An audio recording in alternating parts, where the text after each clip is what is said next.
Light the beam! Light the beam! Light the beam! Light the beam!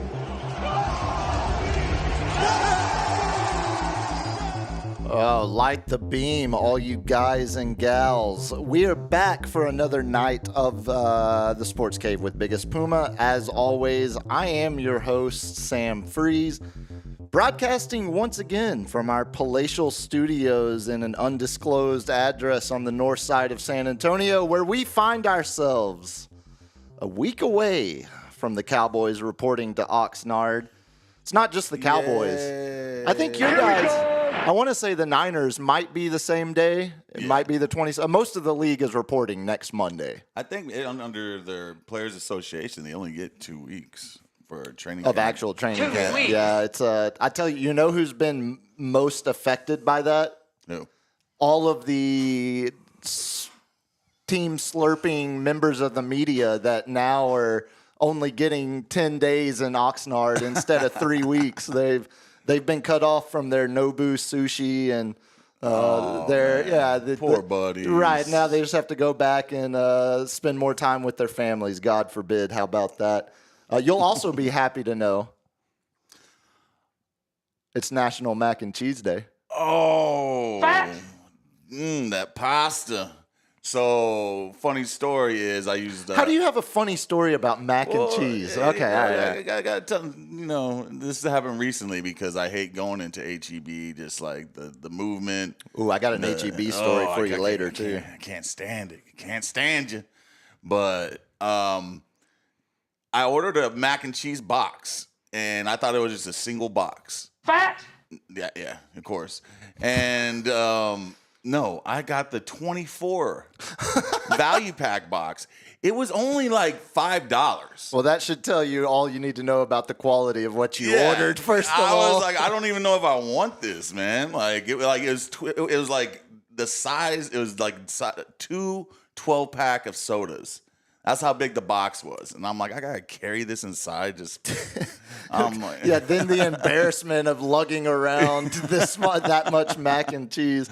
That voice you hear, of course, is the Cap back with me, joining in the room, as well as the glorious fat drops you hear are the responsibility of one LG. His favorite drop. I got too confident last week. You got too confident. And I assumed that we had no issues connecting to the other room, only to find out the connection was fine. It was just a user error. So... yes. We're going back to fingers crossed. He just needs to mouth the words someday and just be like, "Do we have?" Yeah, no, that would be the worst. That's the fear of any broadcast professional is the standalone dead air when something is supposed to be happening. LG, can you hear us, or better yet, can the people hear you? God dang it! Oh man, he's playing. Wait. He's I'm playing. just fucking. I know you are. Messing with you. I don't. Oh, there goes the monetization.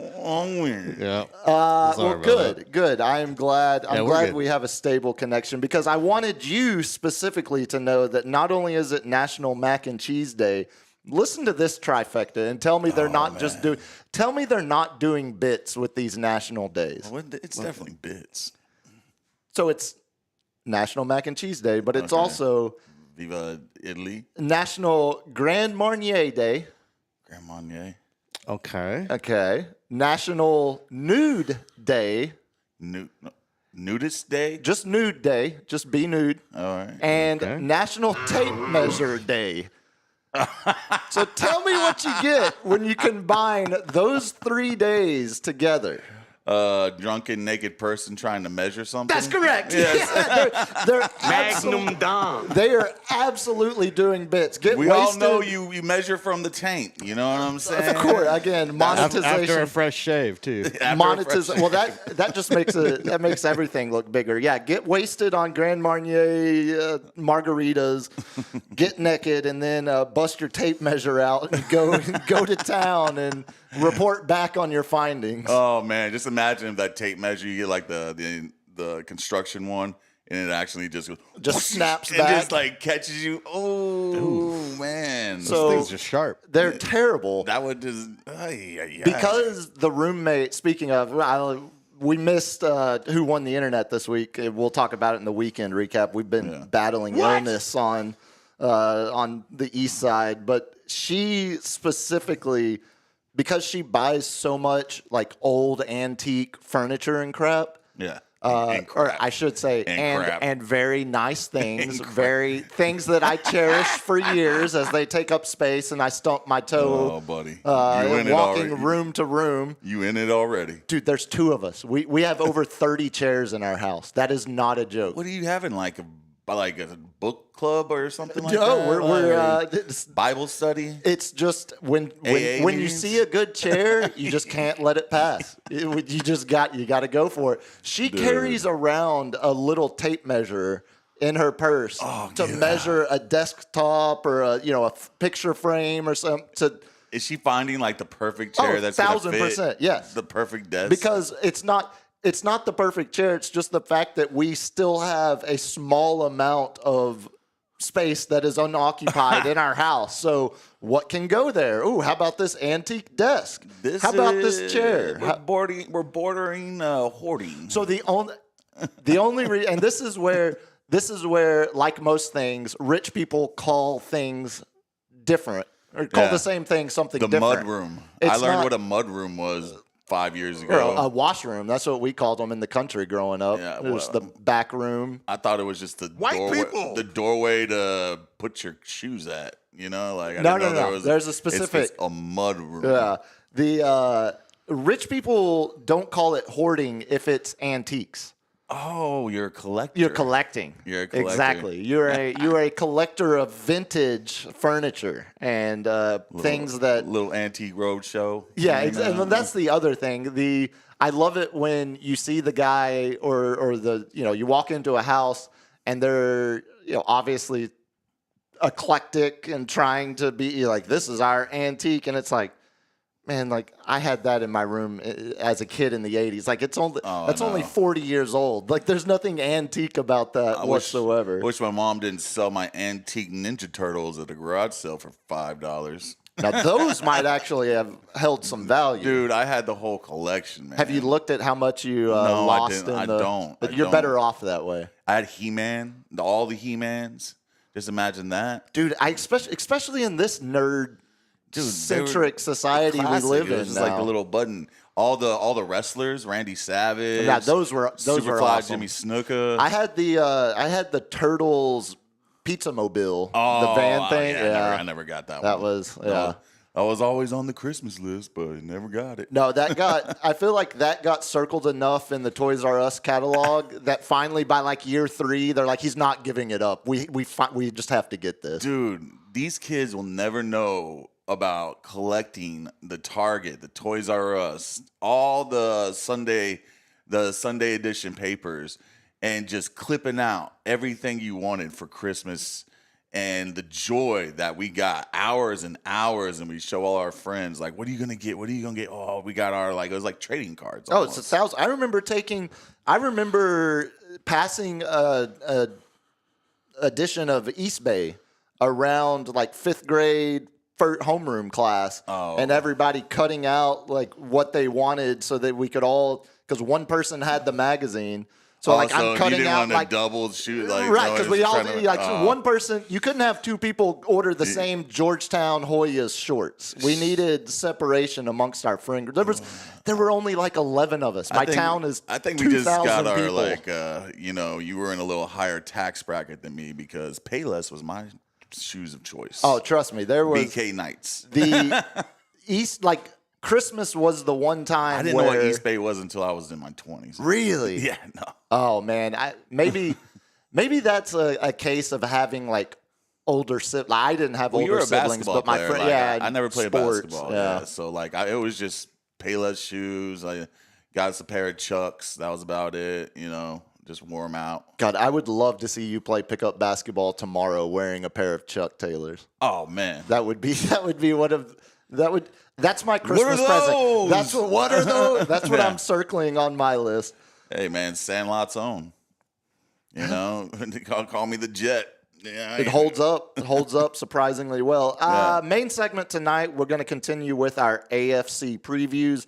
I know it seems like the local fandom for the team in Houston, it seems like Texans fans are becoming louder and louder here in San Antonio. So that's what happens when you start winning. The Astros, I didn't hear a lot from the Astros pre-2017, 2016. Oh, when they were having that stretch of 100 lost seasons, when they were doing the 76ers trust the process, and it worked. It worked. I mean, the only player they had back then was Carlos Beltran once the Killer Bees left. There was one of those years that Houston's TV rating, and granted, they had a terrible TV deal, the Astros did, and it was on like an offshoot cable channel because they couldn't get a good TV deal because they were actively tanking and everybody knew it. They weren't hiding anything. Nope. Weren't spending any money. Their average TV rating for one of those seasons was literally a 0.1. Like it was that would equate to less than like 10,000 people watching. Less than 10,000. They averaged TV viewership of like less than 10,000, a hair under 10,000. Man, they need to get like a plaque of their own stadium seating in there. They're like the loyalist fans ever. Yeah, I would say like the Rockies, but like if you've ever gone to opening day in Denver, they shut the city down. Oh, it was they did the reverse. Like, it was a wild thing, and I'm like, y'all have never won anything. They did the reverse bit a couple of weeks ago when the White Sox were in town, and they sold out the whole series because it was the battle of the two worst teams in the AL and NL, and they had 3 straight days of sellouts for that. Colorado's a great baseball town, a great baseball stadium too, especially as we watch the home run derby here in the room. We were pre-show looking up the longest because Onel Cruz was destroying baseballs a minute ago. Dude, he might. Like, what was the longest one he had? His longest was 5:13. All right, so at 118 off the bat. So right now, pre-Coors Field, because in Coors Field, you know how the ball flies. You got Ohtani, Pete Alonso, Trevor Story, and DFW's own Trevor Story. Yeah, Juan Soto, and they all played in 2021, and of course they hit like 514, 518. Juan Soto 520. Is that the one at Coors? That's at Coors. Okay. So the ones not at Coors, you got Mr. Aaron Judge at 513. So he tied Aaron Judge. And then the next one's Aaron Judge, 513. Next one, Aaron Judge, 507. Next one, Aaron Judge. Little did I know when I asked this question before the show, little did I know it would lead to you getting Aaron Judge, you getting some Aaron Judge. And then we get Giancarlo Stanton at 497. Oh, look, another Yankee for you. Hey, he was Miami at that time. Yeah, we will get your Yankee minute here when we get to weekend sports. LG, oh no, we got to make sure every Monday. I got some. LG, tell the good people how they can help support the program here. We are at 499 subscribers right now. Whoa, hold on. Whoa. I mean, excuse me, 399 subscribers right now. So who's going to put us over to 400? We need people to hit that subscribe button. Show, man. Let's get this show. Somebody out there, just will tap that subscribe button, click that subscribe button, and put us over the hump. If you subscribe and get us to 400, we call out a topic and we'll talk on it. Within reason. We'll do a truth or dare within reason. Yeah. You can also donate to the Mike Fund at buymeacoffee.com/sportscavelive so we can upgrade these microphones to something better. Yes. Yeah, if you are the 400th subscriber, you get to pick which division we preview tonight as long as it's the AFC South. Yeah. You get to pick which team we start with. Okay, there you go. Yeah, there you go. LG, you scared me for a second. I was about to ask which one of y'all paid for the Filipino. Did we get a bunch of Indian follower farm? Indians, dots not feathers subscribers and stuff. Like I thought we were at 409. I thought we crested. We're at $3.99 right now. Oh, buddy. Your Aaron Judge talk to start it immediately cost us 10 followers. Dang. Now, as I always say, it's completely free. It really does. The faster we grow those followers or subscriber numbers, the more we can start putting into the program. And, of course, with football season coming up here in the fall, we want to have some new mics in the can so we can do more hits outside of the rooms, do some more football watch parties with potentially more than just the 3 of us involved, more than just the 4 of us if we add the roommate. Actually have some real hangouts with half a dozen people on mic. So I got a friend of mine that's a coach over at Cornerstone High School. Oh, very nice. And I would love to have him on. And what's he coach? Right now, he's the assistant coach, but I think he coaches D-line and linebackers. Like, he's one of the specialty because they have, multiple coaches. So well, anyone who's interviewed coaches know you get more gold from the assistants than the head guy. The head guy is a CEO. The assistants are where you get the gold. And I've known him since high school, so, he'll definitely have some behind-the-scenes stories of, what's been going around San Antonio in the football scene. And he's out there doing it, man. A lot of his kids got recruited. So, I'm anxious to hear, give those kids their shine because they put in the work. So I would love to have him on. We need an extra mic for that one. San Antonio sports it's not just, obviously, when you think of high school sports, you think of football because we're in Texas. Oh, bear with me. I'm still. If you're watching the stream, I've got my old school handkerchief because I'm still a little. Wait. Let me pull you. Are you contagious? Yes. Are you here? Yes. Sick? That's contagious? Right. Yes. Oh, what are you doing? The show goes on, as a famous man once said. The show goes on. No, I think it's just allergies. Don't worry too much. It's like you said the other week. It hasn't been yellow. I've already caught everything. I'm on antibiotics still, so I'm good. Oh, spectacular! I'm good to go. Yeah, what the hell was I talking about? See, because now I've already started. San Antonio sports. Oh yeah, it's not just football. You think of football because obviously we're in Texas, but just had a high school baseball player drafted top 20 from here in San Antonio. Had a bunch of kids selected from the college ranks that played high school here in San Antonio. So it's good. And of course, the top point guard recruit in this most recent class. I think he's 1 or 2, depending on which recruiting service you look at. The kid from Brenham. There you go. Yeah. He going to Houston, joining Kelvin Sampson's powerhouse program now over there. So there's a lot of talent in San Antonio. I never realized how big of a basketball school Houston was until I remember the old school team. It's ebbed and flowed, yeah. But they got a solid program, man. Every year they're in the top of the bracket, and that's the only way I would know that. Yes, It's I only do the brackets. Other than that, I'm like, oh, let's see who's actually good this year. No, they've handled that. I mean, they moved into the Big 12 and just immediately kept dominating like they had been in the American Athletic Conference, and then even further back before that. And a lot of it's Kelvin Sampson and what he's built. But I say all of that as you can. As there's another cough for you. Don't worry. Again, not contagious. Again, not contagious. You're fine. You're not gonna.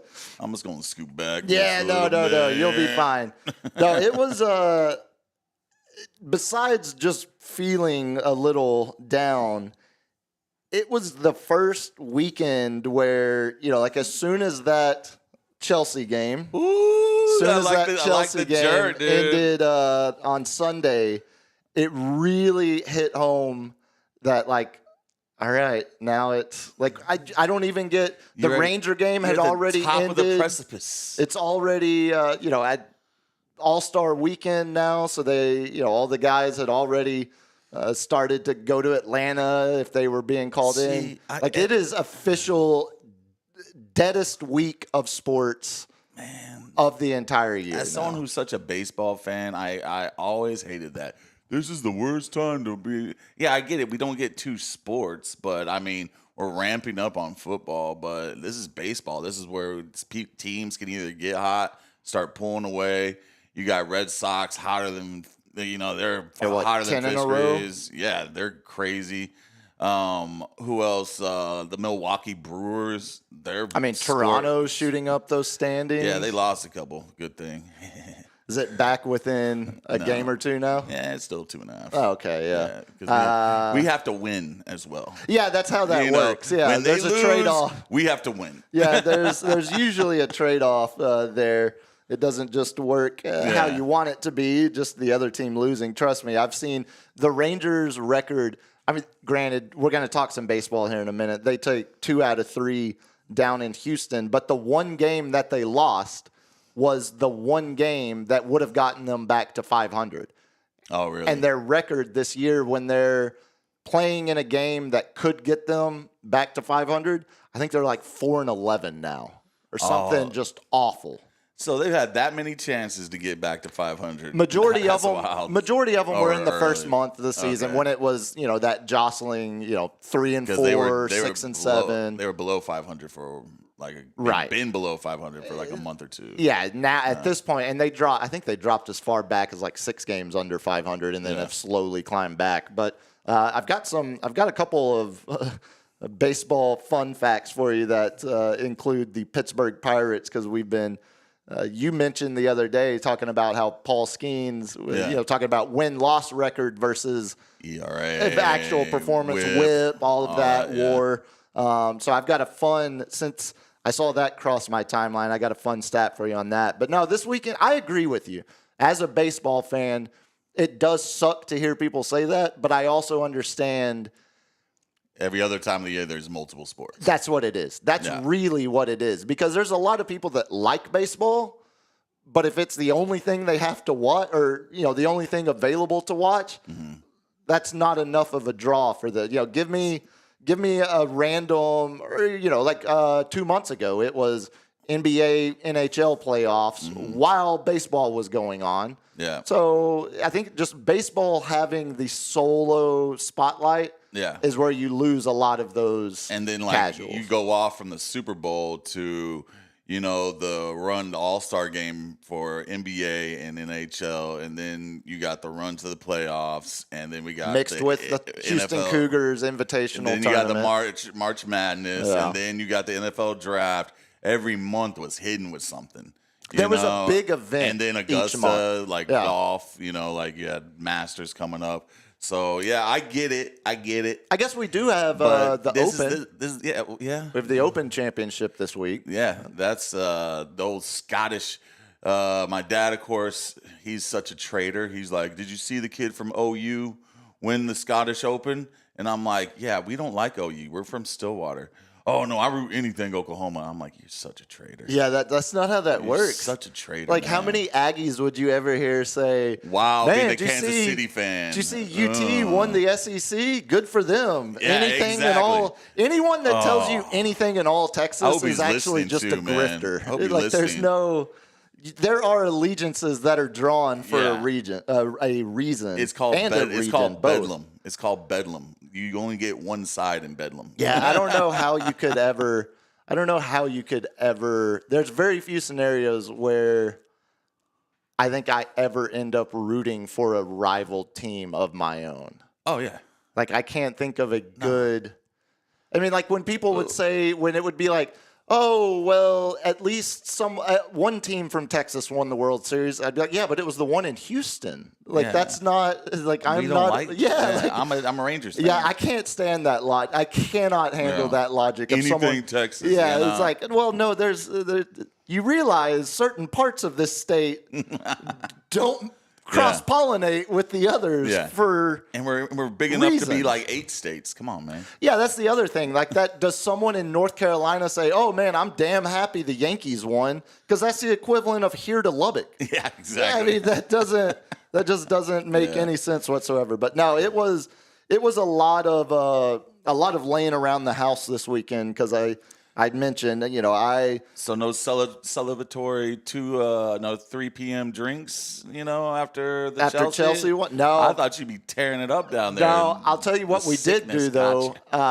So by Sunday, both of us were ready to do something outside of the house. Because, we're talking, I think every meal I ate from Friday night till Sunday afternoon was all in our house, which was great because that's the one good thing. Like when both me and the roommate are sick, it's I know, like we're in it together. So that's when it's quality time. Well, not that. It's miserable time because we're both terrible, cantankerous a-holes when we're sick. It's like you're in the bunker with you're locked down. Like you'll always have that connection. You might be in a World War II pillbox, but at least you're in there with your buddies, with your closest friends. No, it was, anytime we're both sick, I know that means we're going to get like a whole batch of potato soup that we'll make, because like neither one of us do a lot of cooking at home to begin with. Like we're just, I'm not a patient person. The extent that we do, it's like an HEB meal of just throw it in the oven and it's ready in 20 minutes, So when we're sick is when we actually do get homemade, like Steph made some jalapeno cheddar biscuits. Oh, wow. From scratch? Hell yeah. Oh, buddy. That's the only way to do it. Buddy. Again, there are perks to being sick. Yeah, these jeans don't fit nearly as well as they did last week. But Sunday afternoon after the Chelsea game, we ended up making the long backway drive to Austin because I know this is going like we're about to get killed for this, but every now and then the roommate and I drive to Austin just specifically for Rosas. For what? Roses. Roses? Yeah, the Roses Tortilla Factory. Oh, my God. It's the most West Texas white Tex-Mex Mexican food you can buy. And it's not because... White people. 1,000% white people. It's not because it's better than anything here. It's not. It's just a tradition. It's something like we ate it a lot when she was at Tech in Lubbock. And so every now and then, we still drive over, especially when we were both sick, so we were both kind of feeling like need some tortillas. Yeah, need something. I need something that's not going to taste that great, unless Roses you want to advertise. Something that's the nostalgia. Way to sell that one. Yeah, the nostalgia factor of it. But no, we drove up, the back way up past Canyon Lake and then all the way through Wimberley. So, we turned an hour drive into like an hour, 45-minute drive, putzing, in no rush. Yeah. Hill country's beautiful. I would highly suggest, I know there's the new tollway that you can take now that kills all the time. Always avoid 35. But if you have the time and you haven't made that drive in a while, I would highly, highly suggest it because it's not that I forgot. I think it's just, maybe take it for granted a little bit when you don't actually get out there and see it often enough. I'll tell you, man, like I always drove up to Oklahoma through 35. And my buddy who got us Bedlam tickets to one of the last football games, we went up 281 and through the scenic route, through all the little towns and all the little thing. And he was like a little tour guide because he's done it. He used to live like and make that road trip all the time. But he was sitting there like, yeah, there's a little lake down here, a little river over here. This town over here has got a little strip mall. Like it was beautiful. I will tell it, man. Like going up 281 was, it put about 30, 45 more minutes on our trip, but it was a lot more scenic than 35 and dealing with Austin. Yeah, and the way Waco is now, Waco's just as bad, if not worse, than Austin. Yeah. Trying to get Oh, yeah. Basically Georgetown. Like, Austin seeped up. My parents lived in Georgetown, which is what, 20 miles away from Waco? Yeah. A little further. There's a bigger gap there. There's a little bit bigger gap, but like it's spreading. It's going further up. Oh, the sprawl is absolutely unstoppable. Yeah, we I considered, since I was laid up all weekend, I almost broke my new rule that I started a couple years ago when it comes to video games. I am flat out I refuse. I will no longer pay full price for a video game. Because what always happens is, like, take the new one, for example, College Football 26. Yeah. It released last week. Okay. If you pay $100, if you buy the $100 version of the game, you get all the DLCs. You sure, but what you also get is you get 3 days early access. So, like, you could start playing it on Monday or Tuesday when it doesn't come out till Thursday, Friday, Thursday at midnight, Friday morning, whatever. Yeah. So they'll charge you $30 extra. Basically, you're paying $10 a day to get access to play it 3 days early. Yeah. And then it goes on sale for the full price. And then usually within like 3 weeks, it's already marked down 15 to 20%. So you're like every single game. You're gonna wait a couple months. I'll wait. At what my new rule is: the very first time it's on sale, I buy it. I wonder if they do like the opening day of college football. Oh, we're gonna put it on sale. Yeah. Oh, I would assume they do something with it, but I'm not. I can't.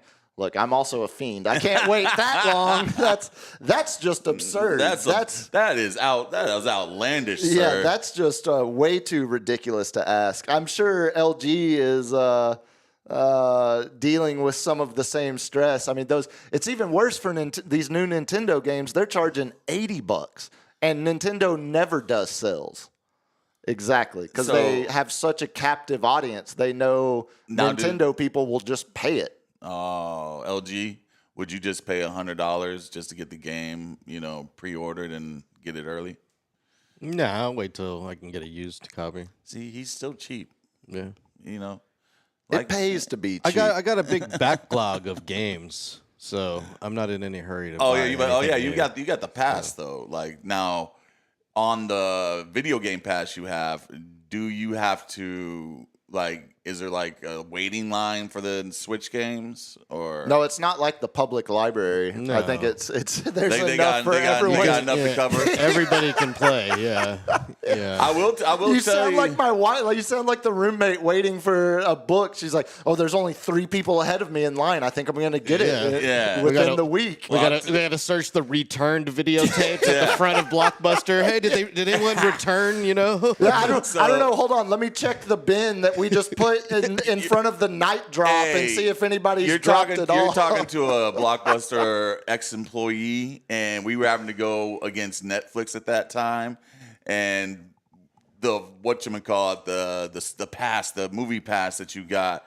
Oh man, we had to sell them I sold them. I bought one. Yeah, I had one. I bought the Game Pass. The Game Pass was great. Every time they come up with 2 movies, I was like, look, man, you can sit here and pay an extra $1, and this whole month, especially during the summer, you can rent as many movies as you want, and then you can just cancel it. And like, my manager just, stop telling people to cancel it after a month. Yeah, you've got to stop. Just so you get the pre-order numbers and stuff. And I'm like, hey man, maybe they like it and they stay on. I'm like, I'm trying to hook them. You know what I'm saying? Like, here, you can just have the one and stop. But no, I'm trying to crack rock them. Yeah, I was about to say, it sounds like your manager didn't understand the economics of the real world. Yeah, out there, of how things actually work. Exactly. He's like, because we have more drop-off numbers. And I was like, but how's our subscription numbers? But how's those? Yeah. Well, we're leading everybody else. And I'm like, so what are we actually talking about here? I was like, do I need to teach you economics? It kind of sounds like it. Yeah, I've seen a lot of the gameplay and some of the footage coming out of the new college football game. They actually seems like they have added a lot. They actually have Metallica now for Virginia Tech's stadium entrance. Oh, they have way more official licensed music now. They even have, how. What does that have to do with the game, dude? Well, it's the full immersive experience. Immersive, okay. You want it to feel like you're actually running out of the tunnel in Blacksburg, Virginia. And they play Metallica every time. Every Enter Sandman. They cause an earthquake every home game. They play the greatest closers intro music. Actually, I believe they did it first because they've been doing it since the song. But who did it better?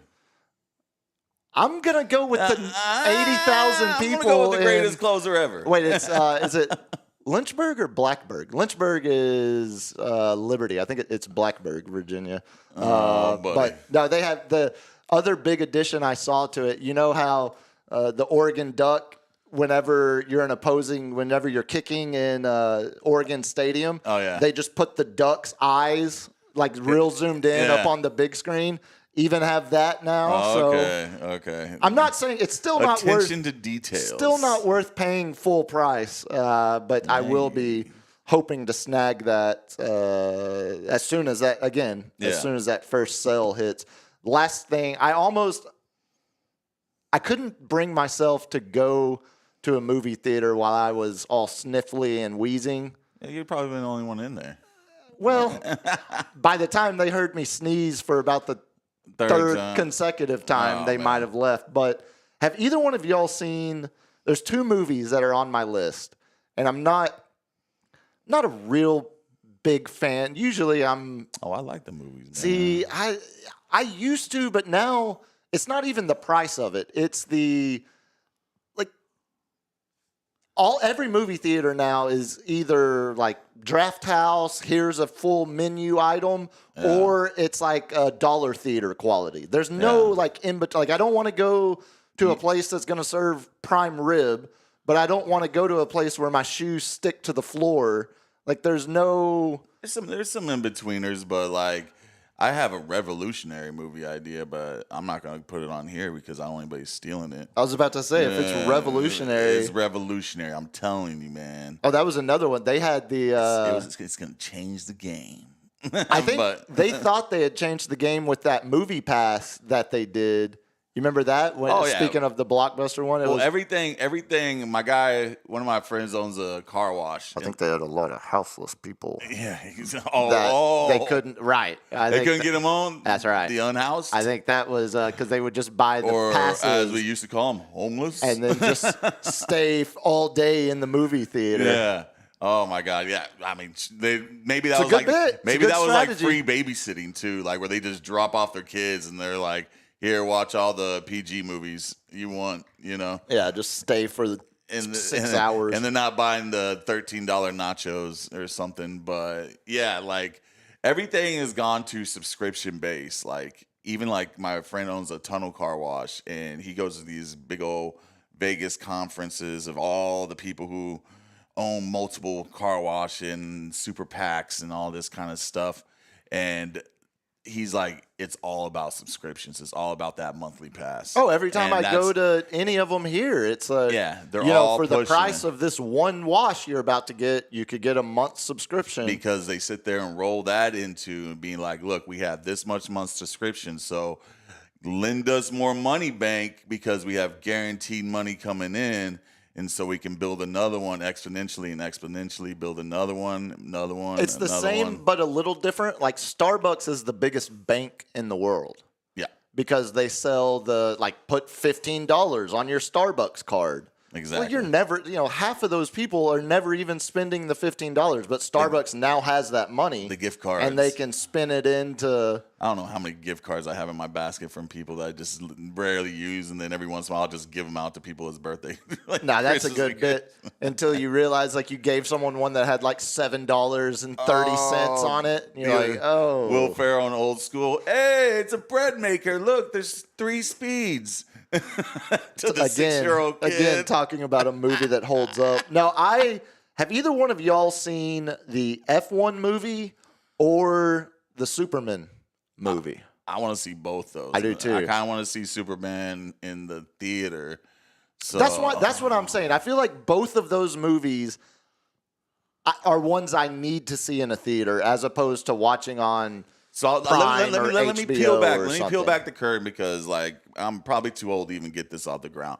The revolutionary idea is boxes that give you like a 90-inch screen and comfortable seating where it's like semicircle around. You know, you can have a waiter come in with you and whatnot. And basically, you're not paying for the movie. You're paying for the time. So you can watch any movie you want. Pause it. Stop it. I need to go to the bathroom break. So you have full control over it. And you're in a box.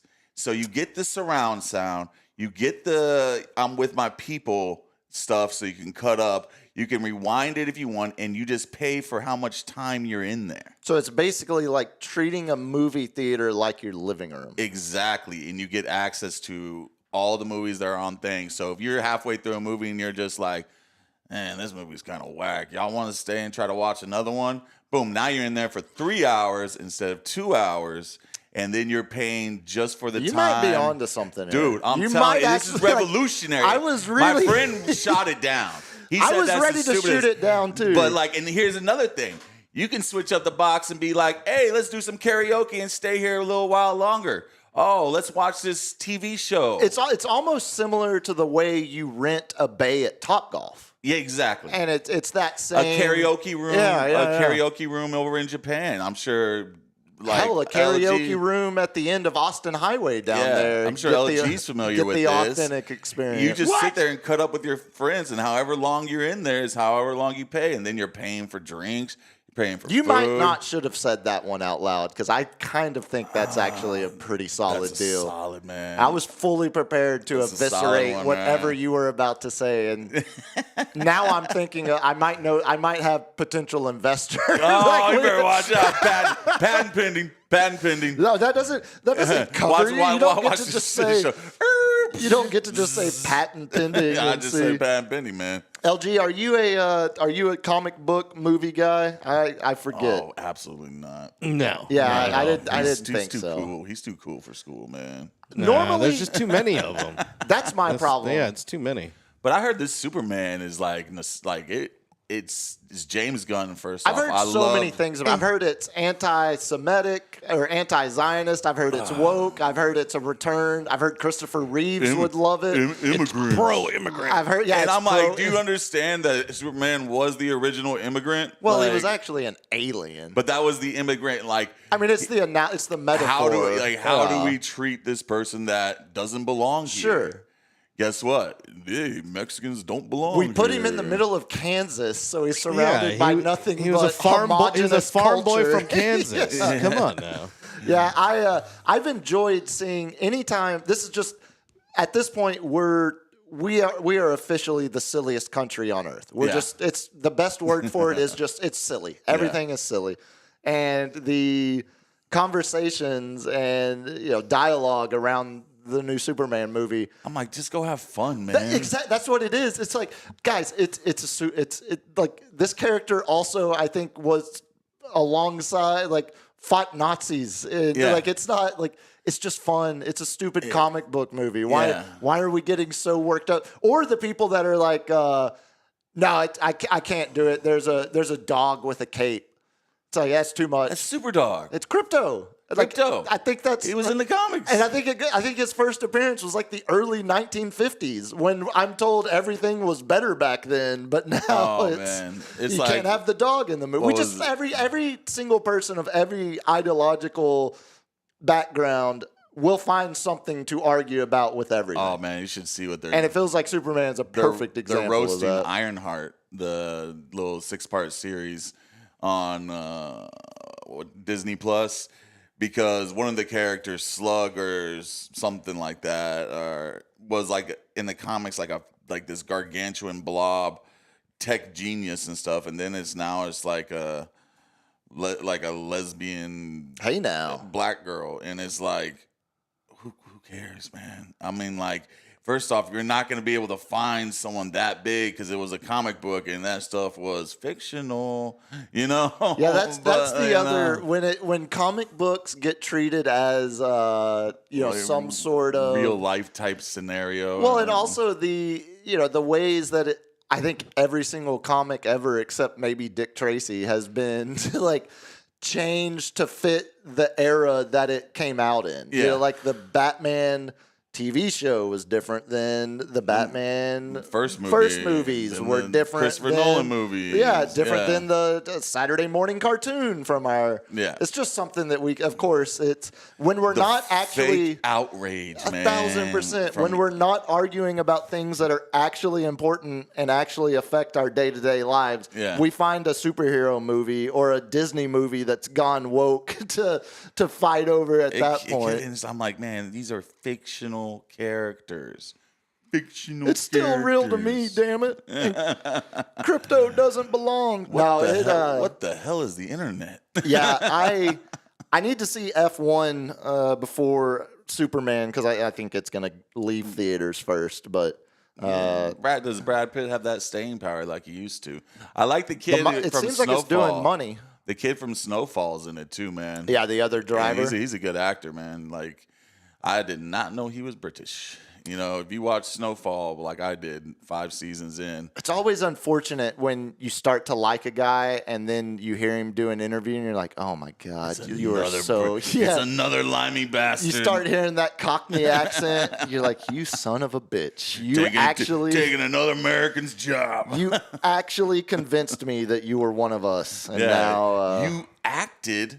like you weren't something else. Again, what a novel concept. What is this? You fooled me. Let's get into some weekend sports because obviously, my highlight of the weekend, I think I said last Wednesday when we were talking about the Chelsea PSG game. Yeah. I said, PSG had 2 harder opponents or 2 better opponents the last 2 games when they played Bayern and Chelsea had it easier. Real and Dortmund. And it felt like Chelsea had a huge task ahead of them. So do you think they just ran out of gas after? I mean, but like they cruised through those matches, man. Like Real Madrid did not put up a fight because obviously they were 3-0 within 15 minutes. I think Chelsea out PSG'd PSG.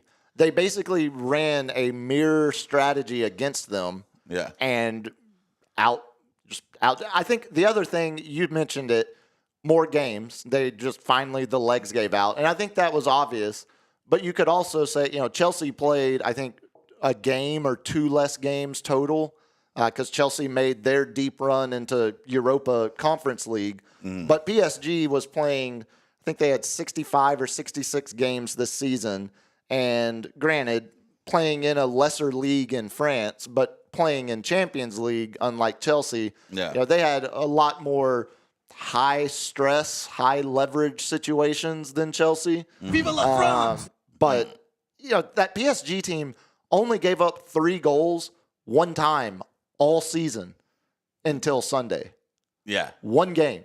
That they had given up. And they got those 3 goals fast on them. Yeah, first half. And it was, a lot of it was individual masterclass from the Chili Bowl sporting Cole Palmer, who I hope like Andrew or Anthony Davis, how he would refuse to shave the unibrow forever. I hope Cole Palmer keeps the absolutely nerdy ass Chili Bowl that he is rocking forever. Nike even did a great commercial that came out this past week that him leaning heavy. He looks like Oliver Tree. I mean, it just looks like a bit, and I'm absolutely here for it. Who's this 18-year-old kid that just turned 18 that is like taking everything by storm? You have to be more specific. That's pretty much international soccer in a nutshell. Yeah, I mean, his name starts with a Y. It's like Lamine Yamal? Something like that. Like you mean the guy who just got busted for potentially having dwarves perform at his birthday party over the weekend? Where do you get your news? How would I ever know that? That was I think it just broke this afternoon. No, apparently in Spain there's something called they have like a coming of age. No, party? It's like a legal. No, it's a legal division that specifically tracks potential crimes against people of people with disabilities. Oh, okay. And so I think like he's going to end up they're like exploiting them. It's like Wolf on Wall Street, where they throw the dwarf, onto the target. The little people. Exactly. Yeah. They talk amongst each other. You don't want to make them angry. Well, it's better than what Jerry called Larry Lacewell when he referred to him as a little midgie. We could have gone without that, but I feel like you got to take advantage of the ones that you can still you can still get a dig in on. I think that's who you're talking about. He actually was in the news for that. I saw earlier, but it makes me uncomfortable as a Chelsea fan because I almost feel like Chelsea they're about to play in champion. They got their first top 4 finish in the Premier League in 5 years. They've now won this new Club World Cup that potentially is going to be all the attention is going to be. So they I thought promoted to Champions League. To Champions League, back in Champions League. I thought they were set up to have a really good year next year. Yeah. Now they're going to get everybody's best. They're going to get everybody's best. It makes me so much more uncomfortable that they actually did well, which is also what I think a proper British soccer fan feels like. But hey, when you get that momentum, I know that word. So that word triggers you a little bit. Explain to me. That momentum. Perfect example. When you get that momentum. What happened to PSG's momentum, where they were just demolishing everybody? Well, what happened is Chelsea scored on them early, and their momentum got crushed. I think it then they started flustering a little bit. I think it took 17 or 18 minutes. Then all of a sudden it was just, oh man, we're not. I thought we could cakewalk through this like we've done everything else, but now they got a little momentum. They're starting to get a little bit more adrenaline. They're running a little bit faster. I can't wait for the ball breaks their way a little bit more for some reason. I can't wait for the first time in this NFL season where a team drives down, scores what should be the game-winning touchdown, and then the idiot kicker misses the extra point. And it's like, I thought they had the momentum. Idiot kicker. We have that. Yes. I didn't expect we actually had it. Peyton Manning talking about, what was it, Vanderjet? Vanderjet getting wasted at the... Instead of talking about this game, we're talking about my drunken idiot kicker. That's still an iconic line. It's the biggest storyline is not Chelsea winning that game. It's the Trumpster not leaving the stage as they were raising the trophy. They're eating the dogs. That was hilarious because as soon as the head of FIFA, Infantino, started to try to get him to come this way, I could immediately tell it's like, nah, he's not moving. He's staying for this trophy lift, to the point where Chelsea today putting out their official picture, of them lifting the trophy. They photoshopped Trump out, but he was right there next to the captain, it was captain with the trophy, Trump, Cole Palmer behind him, and then what is he do? Bob Sanchez, where was the goalkeeper. Where was this? Where did they play at for this? New Jersey. Yeah, MetLife. This was so the Champions League thing was at MetLife. Oh, it was FIFA Club World Cup. Oh, okay, yeah. And so it's all tied into... I didn't know they played that here. The fact that we're playing, or the fact that we're hosting the World Cup next year. Why didn't we get that game at night? Why is it 2 p.m.? Global audience. There you go. Yeah, because that's mostly. That's why that's why I thought it was over across the pond. Right. That's why we got so many of these 11 and 2 o'clock kickoffs, because it's FIFA maximizing their global audience. I'm not going anywhere. Oh my God! Dude, that dude is losing his mind. I'm sorry, if we can call a spade, where Biden losing his mind. This dude can't stay on topic. Oh, no, but that's the problem. We can't. I mean, because if Biden had stayed on stage, the files. It would have been the Epstein files. Oh, buddy, that ship has sailed. They're already Charlie Kirk has changed tune. When you've got him leading the charge, they're moving on from that. Sad thing. All those poor children. You want to talk some baseball? Yes. Yankee Minute, give it to me. Cue it up. Wow, Mr. Jazz Chisholm wanted to be in the home run derby. He just embarrassed himself and only got 2 or 3 with the greatest home run derby champ himself, Mr. Aaron Judge. I already read you all the stats on the longest balls ever hit not in Colorado. But we had to face some tough teams, man. We got 1 out of 2 on the Cubs. Once again, our all-star pitcher, Matt Free, Fry. I always get his name wrong because I want to say Fry, but he had a blister on his finger and gave up 4 runs, and we could not get back in that game. Judge hit his 35th, which ties the Yankee record for most home runs hit. Roger Maris, most home runs hit before the All-Star break. So he could actually sit there and try to make a run for it again and try to get into maybe 64, 65. But Kyle Raleigh went 1 for 11. So I think we kind of put that ship to sail. Put that ship to sail. That alarm. That alarm tells me that's enough Yankees talk. I'm surprised the Yankees don't like that alarm. I'm surprised the Yankees' record is only 35 homers before the All-Star break. I mean, that's a lot. Don't get me wrong, but just with the number of mashers they've had I'm surprised it's not a random. The only masher we had in the American League was during the Royds era was King Griffey. Yeah, it was McGuire, Bonds, all National League.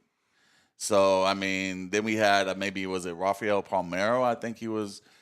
Rafi had a 50-50 season. Yeah, so, that's why the record was 61 home runs for the American League, but 73. Man, I guess, working back in my head, working backwards. I mean, who's the biggest masher y'all have had since Judge even? A-Rod. Yeah, okay, A-Rod, yeah.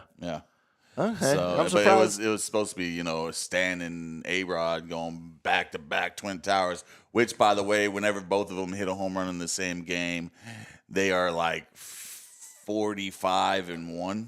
It's some crazy record. They've only had 1 loss when both of them hit a home run. Judge and Stanton? Yeah. It's a great thing. I mean, that feels like that should be the case if you're getting... So we just needed Uvalde. So why don't you just go ahead and hand him up? Speaking of him, he had a great start Sunday to close out that Astros series. Ended up going 7 2/3, 8 strikeouts. Again, Adolis had a great series, which might be y'all put up some runs. Y'all put up some runs this week. Hopefully, increasing his trade value, maybe because you don't want to trade a hitter. You need to trade pitchers. Yeah, but the Adolis one is more contract related. I mean, he's got 1 more year of arbitration eligibility, and he's like 9. It's like 9.7 mil. Outfielder? Yeah, right field. Yeah, we don't need no outfielder. But his defensive metrics plummeted last year after being a Gold Glover the 2 years before. So that's weird, man. And he's 32, so it feels like. And Rangers actually have some decent depth. Langford, Carter in the outfield. Did you catch that? The leather being slung by Judge, robbing a home run. Oh yeah, doing a flying frontward flying Superman catch and then running damn near into the wall. Let's see it in the playoffs. Let's see it in the playoffs. No, he's not a center fielder. You mentioned, then why does his manager play him there? You mentioned the injuries. Paul Skeens last week talking about how it's hard to understand his greatness when you see the win-loss record be upside down like it is. Well, first of all, the Pirates lost Saturday. That loss put their overall entire history of their organization, their overall record until Saturday, they had a winning record. With the loss Saturday, they now have 10,877 wins, 10,877 losses. To put it even further in perspective, most of that Barry Bonds. Well, Barry Bonds Dave Stewart and the We Are Family Pirates in the 70s, 80s. Oh yeah. With the hats. Yeah, if you hear any noise, it's just me and the boys. God rest his soul. The last time the Pirates were under 500 as a franchise, guess a year. Take a year. The last time. 45. 1945? 1903. Whoa. Because they did so much winning with in the early Johannes Wagner, early, and then were able to build enough of a cushion until they had that run in the 70s. Yeah. They've only made the playoffs like 4 times in the last 50 years, something just ridiculous. Yeah. And 3 of them are under this current ownership group, but they're still trying to run him out of town because it's still not enough. Have they not? I feel like they haven't done anything. Or was it McCutcheon? He was a Pirate, right? Yeah, the McCutcheon. I think and then they made the before playoffs that, when he went on his MVP. They had run. a Jason Bay, Jason Kendall team that did pretty decent. They had a good pitcher on that team too. But speaking of Pirates pitchers, Paul Skeens' ERA in July is 1.2. Jeez. He hasn't won a game since May. He didn't win any games in June and hasn't won a game yet in July. Look great in pinstripes. I mean, he already does in the old time outfits in the Pirates. They got pinstripes. He's the level of actually having the national notoriety of being able to force. I mean, it's like Strasburg in the Nationals, where it was like, look, either trade me now or show me that you're going to invest, and then Nationals win the World Series because they actually spent money. As good as Skeens is, you know who baseball's little wonder boy right now is? The Miz. The Miz in Milwaukee. The Miz in Milwaukee, who got he wasn't nominated. He replaced a pitcher on the All-Star after only 5 starts. I get it. You can throw some stuff. And he's got gas. He's throwing over 100, and that's always fun. I think he gave up 1 hit over his first 2 starts. I mean, that's when they don't have tape on someone. Sure. You know what I'm saying? Especially a flamethrower too. I'm looking at like our guy, Schlittler. Like coming in, he's a rookie in his first one. He was throwing gas, but I mean, he gave up 2 solo home runs, but they get him on a pitch count. He's on a pitch count because he's a rookie, and they called him up. You don't get an all-star thing. I mean, Philly. What's worse, him being selected, or the commissioners selecting Clayton Kershaw as a Legends pick? Yeah, see, that's because of the 3,000. They're 3,000. both terrible to me. Like, neither one should be in Atlanta for the All-Star game. Yeah, and then you got, Phillies actually gave their guy a $50,000 little, was it 50,000 or like a 500,000? Because in their contracts they always get a little bonus if they're an all-star, like if they win Gold Glove or do anything kind of like that. So they gave, I don't know which pitcher it was, but he should have been on the all-star team. He was a snub, and the Phillies organization coughed up some money and gave it to him.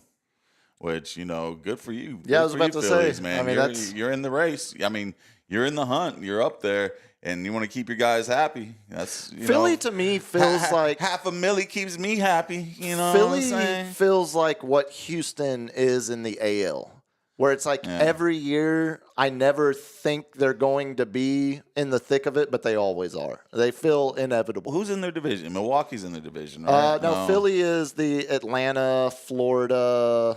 Yeah, and Atlanta hasn't been New York Mets. AL or NL East. Oh yeah, it's the Mets and Phillies that always go after, and the Mets just always. And the Nats, and they're the bottom cellar dwellers, the Nationals. Yeah. So I would say, I guess. Well, here, let's just do this right here real quick because I have it on the run sheet.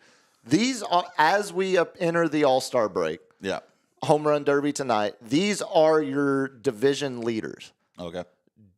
Give me a thumbs up, thumbs down, yes or no. Is this the team you think wins the division? We'll start with that. Phillies have a half-game lead over the Mets. The Mets are streaky. Bryce Harper, I'd have to see their injury, but I'm going to go with a thumbs up. Yeah, I think the Phillies end up holding that. Yeah. Cubs have a 1-game lead over the Brewers. The Cubs, man, like I think the Cubs will go for it. They got some pitching, and I think they're gonna make a move before the trade deadline. So that's a thumbs up for me. Yeah, I think that stays chalk too. This one is interesting. Not necessarily. So Dodgers have a 5.5 game lead over the Padres. Thumbs up. But they also only have a 6 game lead over the Giants. I don't think the Dodgers are going to blow the division, but I think Padres or Giants will at least get closer than they are right now. But I think the Dodgers with will Rafael win. Devers for the Giants, man, that trade's just becoming Yeah, that's looking like an albatross instantly. There's more storylines to get into there. So. The Astros have a 5 game lead over the Mariners. Yeah, I think that one is really hurts me. You guys got buzzers. I don't know if they're up the culo or on your chest, but they're buzzing. This is the easiest one. AL Central. Tigers have an 11.5 game lead. Thumbs up. Over, although, 11.5. Who's below? No one's. So it's Twins 11.5 back, and then Royals and Guardians are both 12 back. Yeah. The Royals, man. Pretty disappointing. Witt Jr. was the golden boy, and he is putting. Cole Reagans too. Cole Reagans has an ERA of almost 5 or barely over 5. I would have loved to see a little rematch with the Yankees and the Royals, man, because it got down and dirty last year during the playoffs. Yeah, it was a fun series. Yeah. Any series with Bobby Witt Jr. is fun, but yeah, this year has been seemingly a step back, kind of like we'll talk about CJ Stroud here in the main segment coming up. Yeah. And then Blue Jays 2 game lead over Yankees, 3 game lead over the Sox. Hardest division in baseball. 4 teams with 50 wins or more. Yep. It's contingent on the moves. You're not the only division that has that though. 50 wins or more? Uh-huh.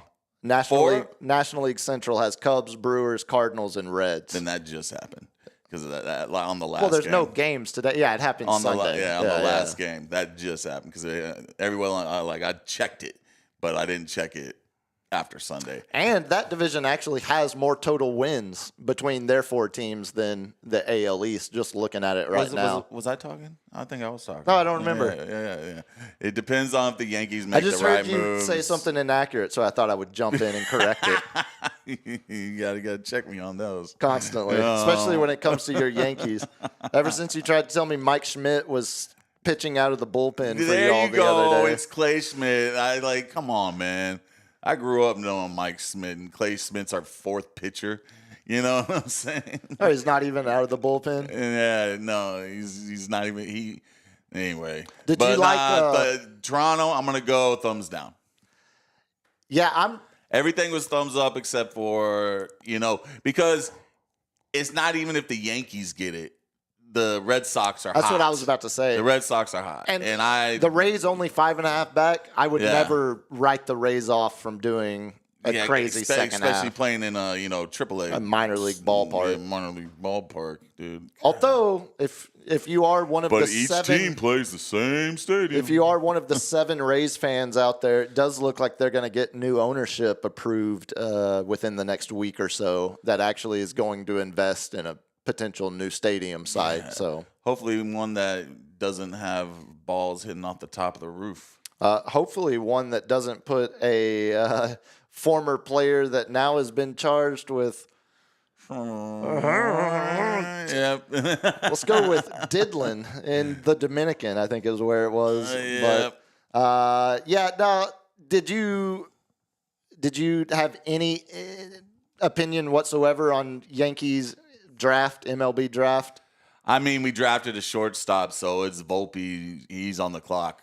He's. I don't think you can say anybody's on the clock in baseball based off draft picks. I mean, if he pops, he'll move to 3rd or he'll play somewhere on the field if he's good. He'll become a utility man.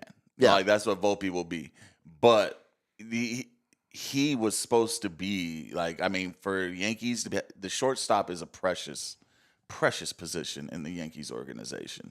The one and only Derek Jeter's position, the captain, and so many other Yankees greats. Yeah, I was about to say. Yeah. I mean, Jeter's top of the list. But. Yeah, but so to be batting under 200, almost under 200. I think he's like at 204 right now, and he's made some errors, but he still flashes the leather. But like, you got to do more than that at that position. You got to bat. You got to hit.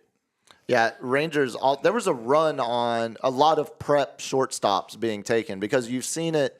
Over the last few years, a lot of these kids would normally go in the middle of the first round. Yeah. Now teams are like, look, if we think he is a stud, and if we think he's going to be a stud in 3 years, why would we not take him at 7 and now that they risk that he's not going to be there? Especially now, you don't have the ultra shit, but like when the shortstop's playing like behind second, like they're getting hit. They're having more to do during the game than any other position. So why not invest on a quality one? And also the level of, it seems like the level of scouting and exposure, like it was, well, first of all, one high school in California had 3 kids taken in the first round. Yeah. That's insane for a high school baseball team. And I know it was a, prep academy where, the son of the Dodgers third base coach was playing. Like, it's that kind of school, but still in baseball, it's crazy getting all your baseball buddies, kids in the same school. To all play at the same place. But, a majority of the top 10 selections were all guys that had played together on the, Team USA prep team. So it's guys that, all were, had a lot of eyes on them throughout the spring and summer, and they already had some traction. It seems, little heat behind way more so than some majority of the past years. Looks like we got the Raleigh Cruz battle going on. That's Cal Raleigh, the big dumper, who just committed to the World Baseball Classic today too. Oh, yeah. Rangers ended up taking one of those Team USA infielders, Gavin Fine. Nice. We'll see. I mean, 12th overall pick. We'll see what happens there. But I will always have love for Rangers, Mr. Nolan Ryan, man. The interesting one, a kid that I was hoping the Rangers would take at 12 ends up going at 18, and that is, we've talked about him before on the show, Kason Cunningham, the local kid from here in San Antonio, that the first San Antonio kid that won Gatorade Baseball Texas Player of the Year. Obviously, just was picked 18th overall by the D-backs, and potential absolute stud. Yeah. So just like any other draft, these kids get brought in by the organizations for meetings, so the teams can get a feel for them and try to, figure out if this is the guy they want to take. Are you Shedeur Sanders or are you? Bingo, exactly. So Chuck McIntyre had this. He put it out on X earlier, and I saw it. And it also includes our Paul Skeens, who keeps coming up in conversation. So Kason was brought in by the D-backs to do his pre-draft interview. Well, they also put him on a hitting simulator. Oh, man. And asked him what pitcher he wants to face on the simulator. And this was the story. Tell me how legendary this is a pretty good way to seal your draft stock with a team. Oh, yeah. Yeah, I was hearing a story out of one of my guys in San Antonio. I want to see if it was true about you being asked to hit in a simulator and being asked if there was a particular pitcher you'd like to face. Did that happen? Did you do something like that?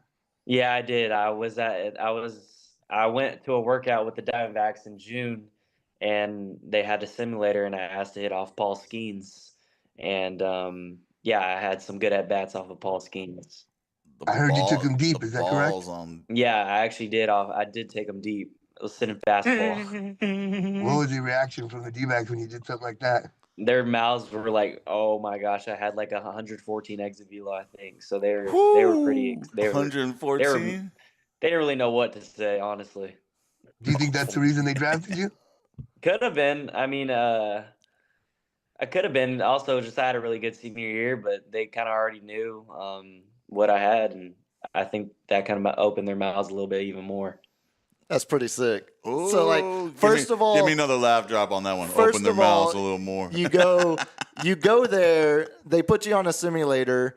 you request Paul Skeens, someone that the team is hoping you're going to be facing in a couple of years. Yeah. And then you take him deep at, what do you say, 114 off the bat? Yeah. 114 mile an hour off the bat for a high school kid. So that means you saw it like either you sitting. That's pretty sick. He said he was sitting fastball. He said he was sitting fastball and just. And Skeens got he throws over. He throws a hundo. Oh, right? easily, yeah. I mean, it was probably a 101 fastball on the simulator that he just cranked right on the screws. Yeah, that's a pretty good draft story.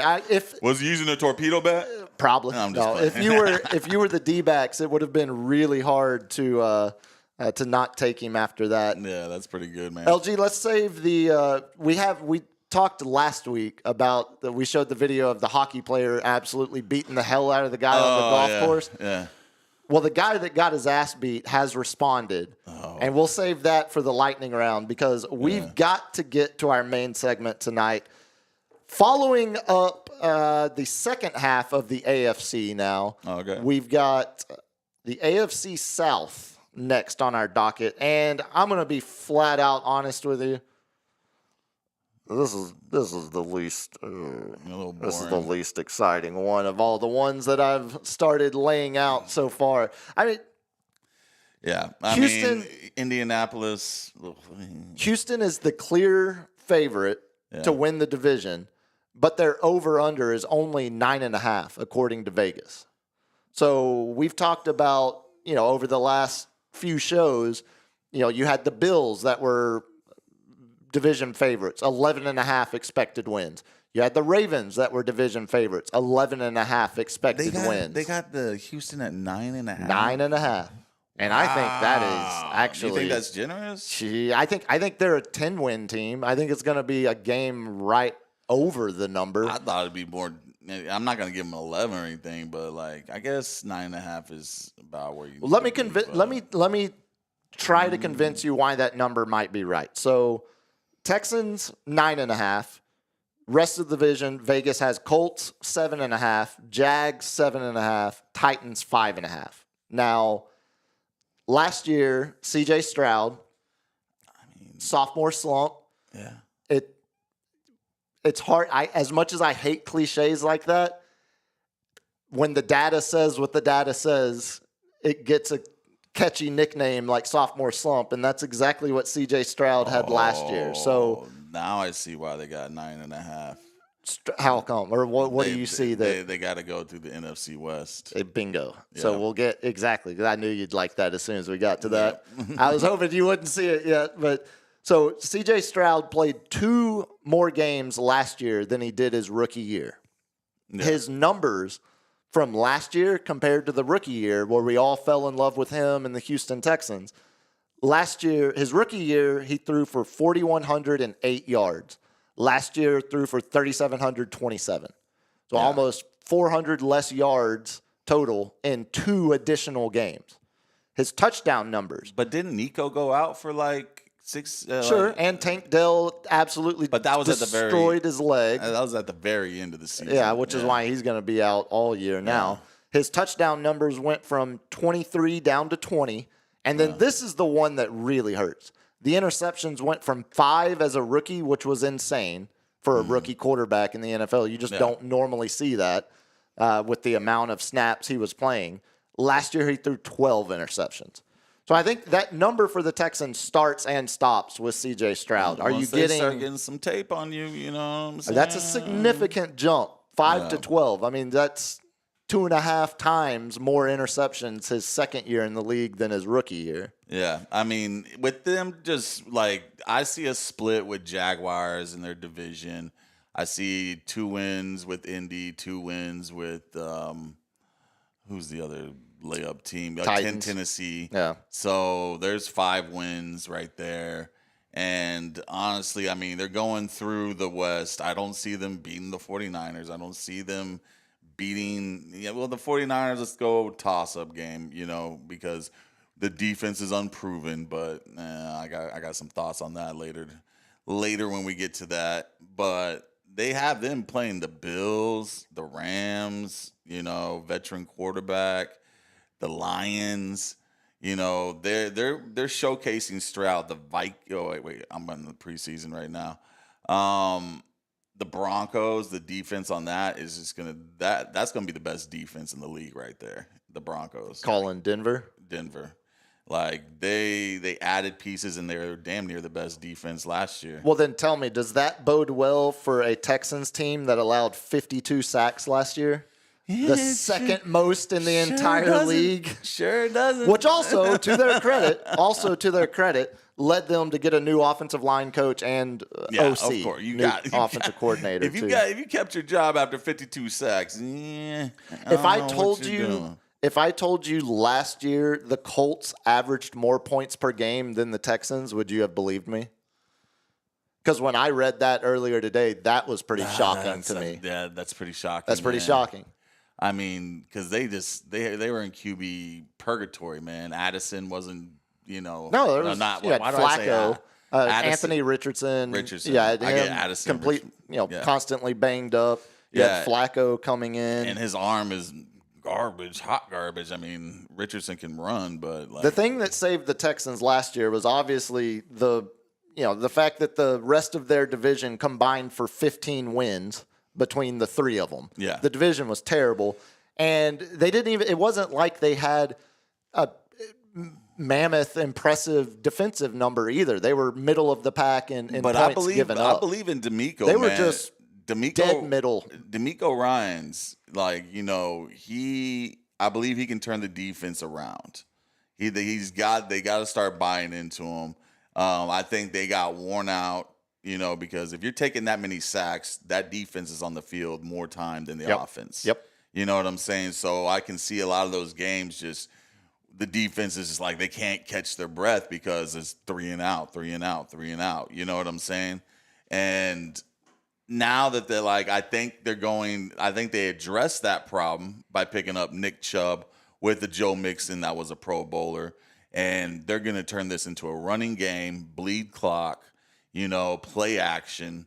And they picked up Christian Kirk, which I think he's underrated, man. Well, I think he's also a natural replacement for Tank Dell, a very similar player that you won't have to ask him to do a lot of additional things that he's not comfortable doing. He's going to slot right into that. Yeah, and then if Tank Dell's not there, they got Michi the third. He was I think, did he play for them last year? I think that name rang out on some of my fantasy boards. Yeah, and they also drafted they also drafted both of the Iowa State wide receivers, I believe, as well. So they're going to have options on offense. I think there's, you can't run the ball if your offensive line is ass. It doesn't matter who you have personnel wise. Trade Laramie. When you got two thumpers back there, Mixon and Chubb. Yeah, but still, Mixon is not the kind of running back that can just create his own. He'll get you 3 yards. He'll get you 3-4 yards. Right, but without an offensive line that can move the line back, he's not. But it wasn't the run game that was the problem because Mixon was a Pro Bowler. He was fantasy gold last year. You think Laramie Tunsil helped with some of that? Because he's now in Washington. Yeah, I mean, who's their fullback right now? Because they didn't want to give him the big contract. Yeah. They drafted Jacob Johnson. Drafted an offensive tackle second round, and brought in 4 vet O-linemen. It's a whole new offensive line, is all I'm saying. Yeah, I think it'll be interesting because I think to what you're saying, you can swing too far the other way, where you say, our run game's not the problem, but our quarterback got sacked 52 times. Yeah. So now we've got to focus more on pass protection. Well, is that going to hurt the run game, or is there, they've got to find that balance between the two. You improve your pass protection if the linebackers aren't playing downhill. You know what I'm saying? So if they're sitting there, if they're playing to just fill in the gaps and whatnot, and they're not on a straight blitz, you know what I'm saying? Those guys move up. Your passing options, the cross routes, get a little easier to throw at. You know what I'm saying? That improves. So that gives the quarterback an easier chance to get the ball out of his hand within 2 seconds. You know what I'm saying? Sure. So whenever those guys were because they were just sitting there leaning back and stuff, and then you got the edge rushers just going straight pass rush. You know what I'm saying? And they couldn't block anything. So you keep mentioning. We'll see what Nick Chubb actually has. I mean, there's a reason with a league where running backs still are important. They're just undervalued. Mm-hmm. The fact that Nick Chubb couldn't get a decent veteran contract offer from any team until this late in the offseason, usually that kind of tells them. Very rarely does a guy sit like, who was the guy for the Cowboys last year that everyone wanted? Cowboys signed him after the Jets cut him. Everyone wanted him called up from the practice squad, and it was like one of those deals where I think he's like, if every other team in the league is passing on him. Yeah, it might have passed him Melvin by. Gordon. It was someone like a Melvin Gordon guy, but it might have been. Was it Melvin Gordon? But when you're sitting there not doing anything versus you go there and you're in the training camp and you're sitting there part of the family, and then you got Mixon and you don't think Mixon and Chubb aren't going to feed off each other. Mixon was good, but he was trending down in Cincy. That's Dalvin Cook. That's Cook. What there it was we go. Last year. Yeah. So they're gonna feed off each other, and then Mixon, he was on the downward spiral in Cincy, and then when he came over to it was a hell of a bounce back. Boom, revitalized. We got a quarterback now. I think maybe the Mixon, though, maybe lesser on a downward spiral and more the fact that the Bengals turned Joey Burrow loose. Yeah, and he just wasn't getting it because now we saw what he could do when he was the feature back again last year in Houston. I think that 9.5 number is actually pretty. Like the Texans, to me, I can see it winning 10 games. They're a 9 or 10 win team. If they won 12, that would be shocking to me. But also, if they only win 7, that would be shocking just because of how bad the rest of this division is. I mean, they get to play the Titans twice. Yeah. They get to play the Jags and Colts twice. Yeah. And then one name jumps out at me, the middle linebacker that used to be the Niners, Al Shazier. He's just always hurt, man. Or getting suspended. CJ Garner-Johnson, they tightened up their secondary. That from the Super Bowl champion Eagles. That's where he came. He's coming over from the Eagles to tighten up their safety spot. With D'Amico Ryans, I think their defense is going to have a bounce back. They're going to become a run-first team, and that's going to help, getting the ball out faster for CJ Stroud.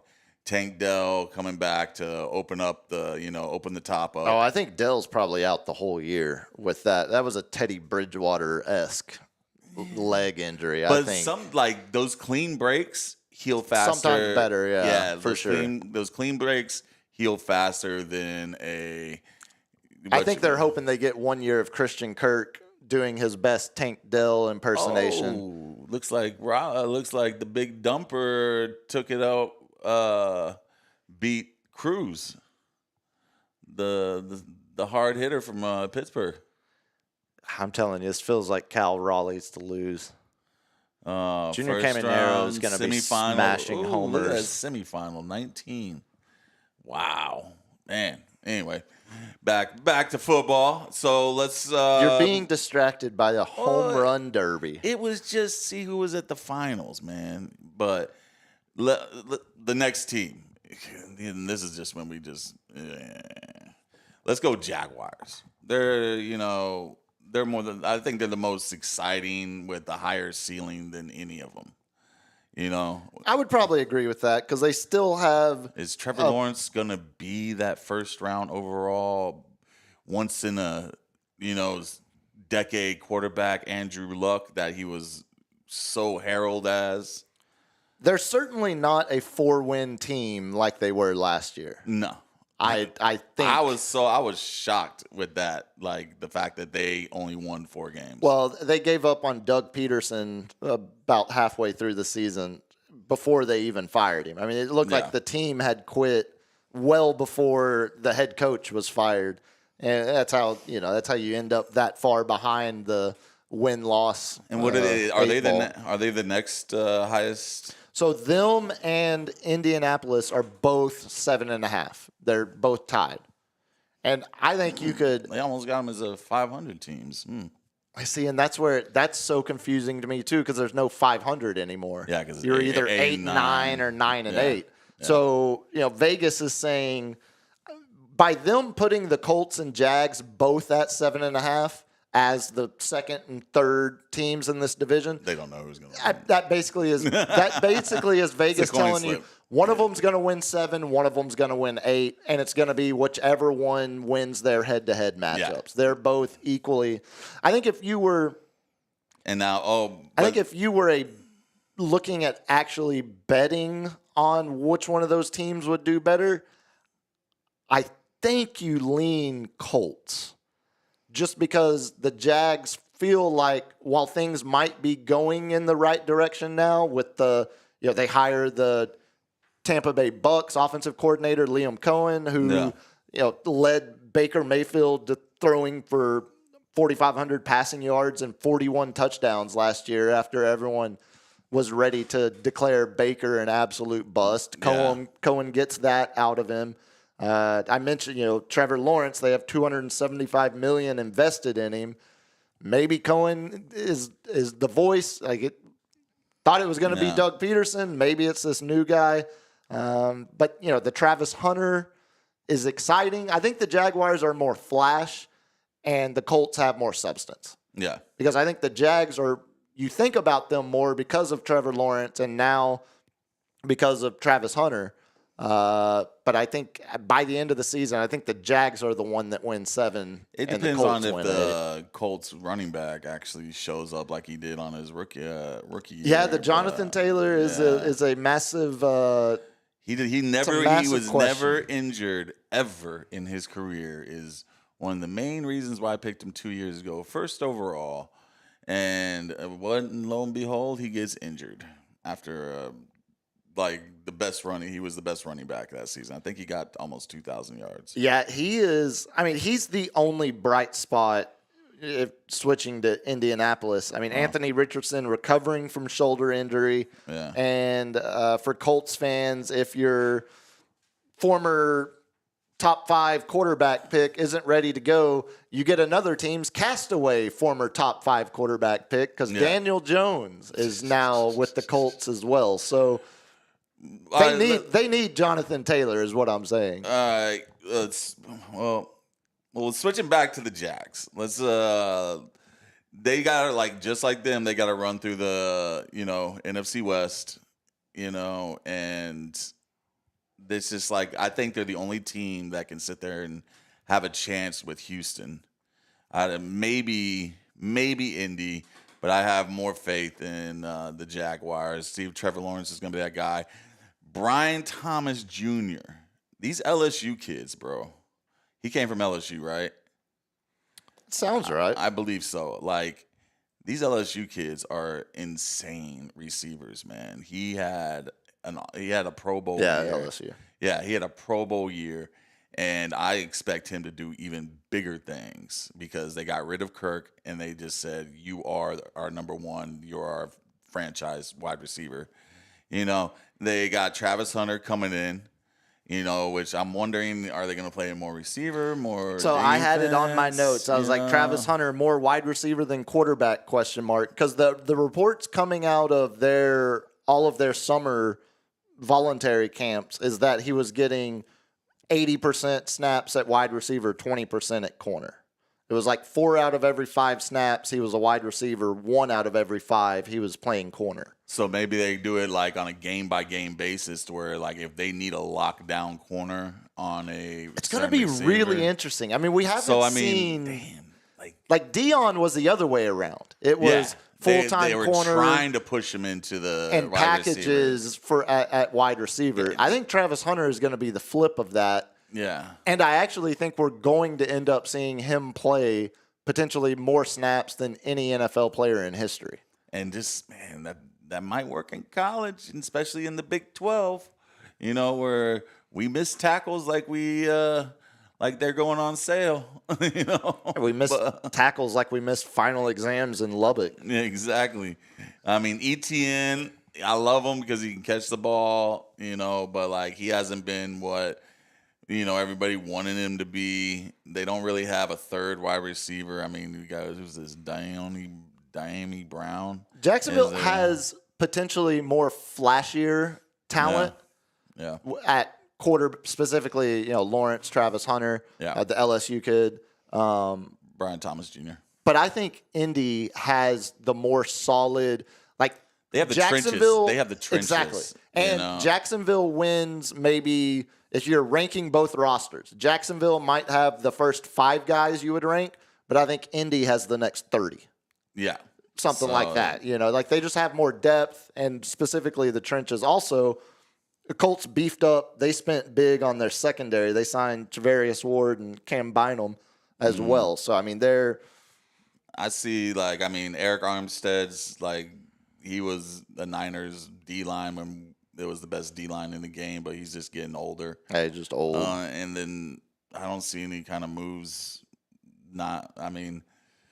I think they're looking to put up points. They're going to, like, if we're going to win, we're going to have to score 20, 25 points at least. Well, and that was a struggle for both these teams last year because here I have their offensive numbers. I have them in front of me. The Colts led this division in scoring last year. They averaged 22.2 points a game. That was 17th in the league. So the leading offense in this division was in the bottom half of all of the NFL. Yeah, it was a terrible offensive division. But the Jaguars only averaged 18.8. That was 26th. And the team that was 27th was the Titans, who averaged 18.3. Terrible offenses. Yeah. Oh, man. Once again, it's a coin flip, man. I think that's exactly what it is. The only team that I comfortably would say has no shot at winning the division, that's Tennessee. The poor zombie Oilers, yeah. Poor zombie. The zombie Oilers. I love how much it pisses off Oilers fans when the Titans wear the baby blue throwbacks. Like, that's just so disrespectful. That would be the equivalent of the Oklahoma City Thunder wearing Seattle Supersonics throwbacks. Yeah, like the greens. That is just such a middle finger to an entire city of like, yeah, guess what? We stole your franchise, and now we're going to flaunt it in front of you. Deal with it. And we're in your division. Yeah. We're in your division. I guess, again, the takeaway is when the Texans beat the Titans twice this season. Here's what I give. I always, fantasy football-wise, I always take a chance on a rookie QB. And they got the number 1 pick overall, Cameron Ward. Yeah, former Incarnate Word superstar, former Washington State superstar, former Miami Hurricane superstar. Mr. The U. So, like, I'm excited to see what he can pull out. Of course, Tony Pollard, Calvin Ridley, can he become a shade of what he used to be? I'm comfortable saying that the only position the Titans upgraded at this offseason was quarterback. Yeah. The rest of them are just as bad or worse than they were last year. Yeah. Looking at their full roster earlier today. I didn't see their draft. I don't know how good they did in the trenches. But they've always, when they had Vrabel on there, like they were always tight on the trenches. Well, and you know what also, when they had Vrabel, King Henry, they also just had a defensive scheme that the head coach knew would work in the NFL. Last year, first year without Vrabel, dead last in points given up. They gave up over 27 points a game. Over 27 points a game in the NFL is insane. That's insane. You're giving up 4 touchdowns every single game. We had that stat last week when we were talking about the Bengals, how last year the Bengals lost 6 games where they gave up 25 or more points. The Titans gave up 27 every single game, or on average, not every single game. They had some, blowouts that made that number look worse. But speaking of the Bengals, what was it? I started watching that quarterback show. I have that in the lightning round. I wondered if anybody had jumped in on it. I literally killed about 7 episodes last night.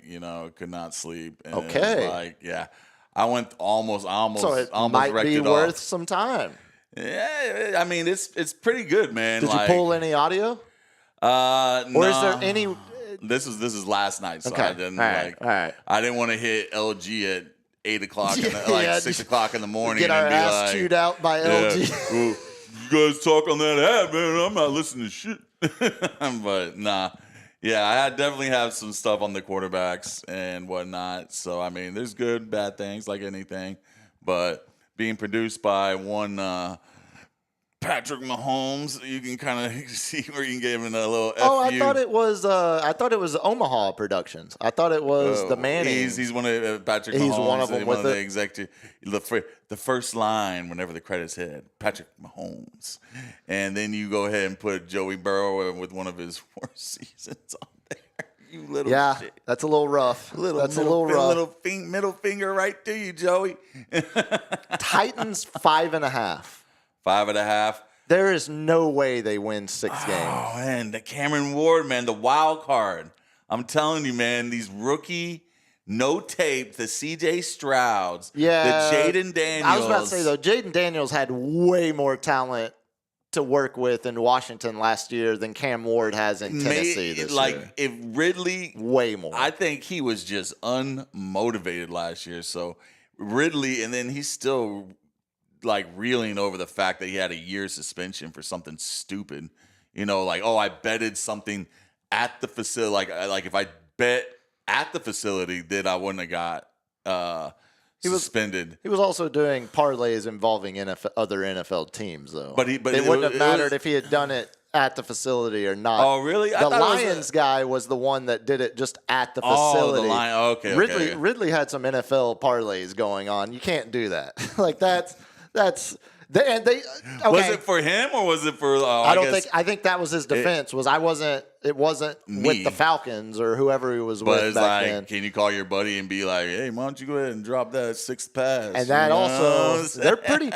It's amazing how good they are at actually tracking irregularities because that's how they make their money. Yeah, they did pick up Tyler Lockett from the Seahawks, and I tell you, man, one thing, it was just every year. You could always trust Tyler Lockett to get his numbers. He's a great receiver to pair with a rookie quarterback. It's not the deal.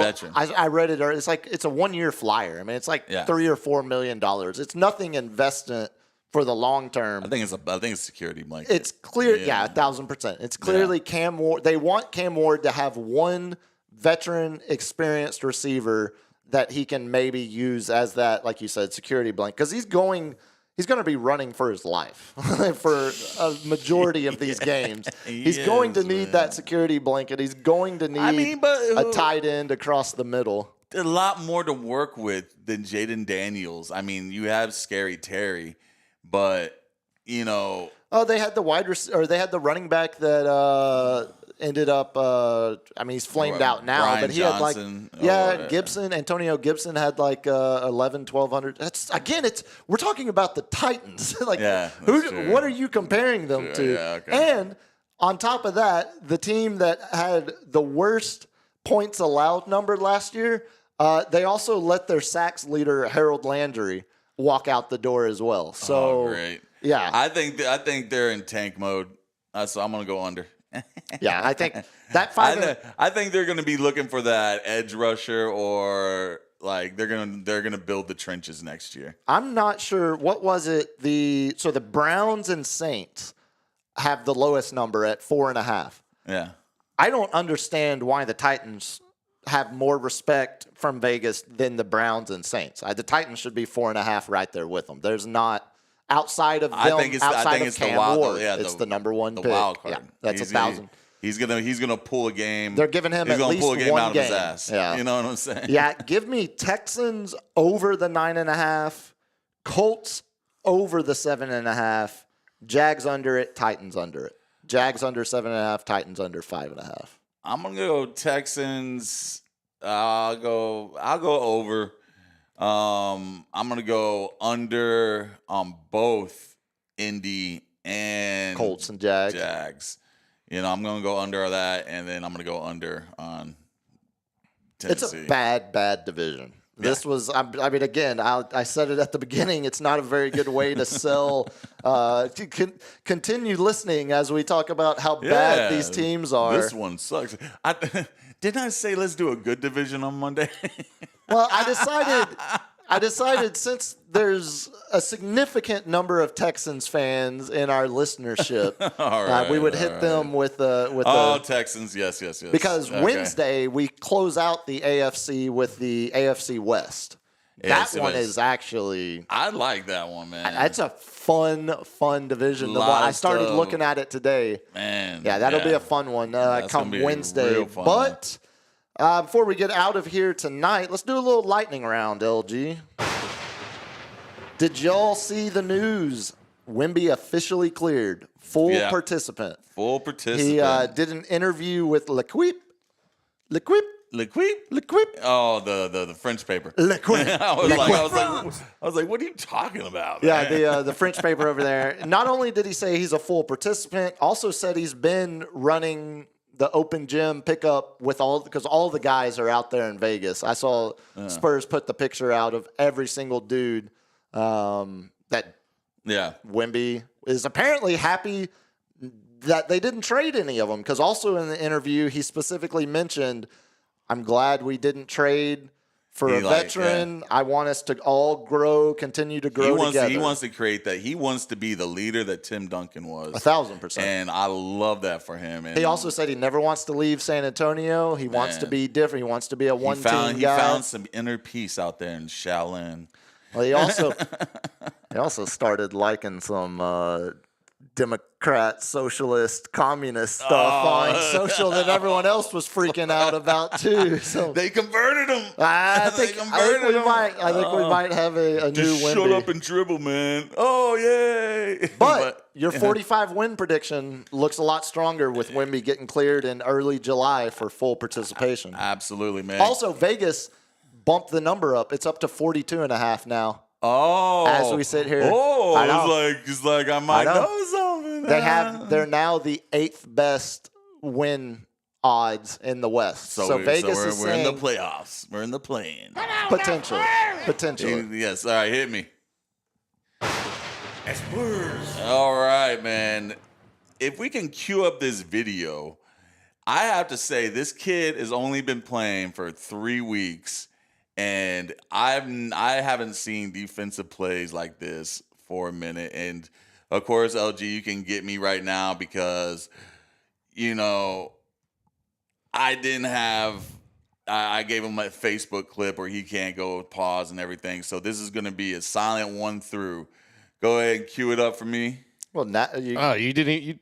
I asked you if you wanted me to cue it up before the show, and you didn't answer this me, is bro. Spectacular. I said yes. No, you didn't. I said it had copyrighted music on it. We're gonna have to play it mute. I was like, "Is that okay?" And you never answeed. Give us the play-by-play of what we are missing out on. I would love to hear this. All right, we'll do this on the lightning round on Wednesday's show, as Puma would like to say. Hey, LG, yes, I would like you to cue it up as it gets pushed. I will find one that is from Twitter, but all right, let's go. And no music, no copyrighted music, please. All right, I listened. I did not even listen to it. I just watched it, so I didn't know there was music to it. And please listen to what you send me before you send it to me, please. Yes. Oh, man, get him, I'm gonna kick you in. I love the fact that y'all grew up together, I'm gonna come through that wall like the Kool-Aid man, dude, so to speak. Oh yeah. Here, I'll steal one from you. What about did you see the second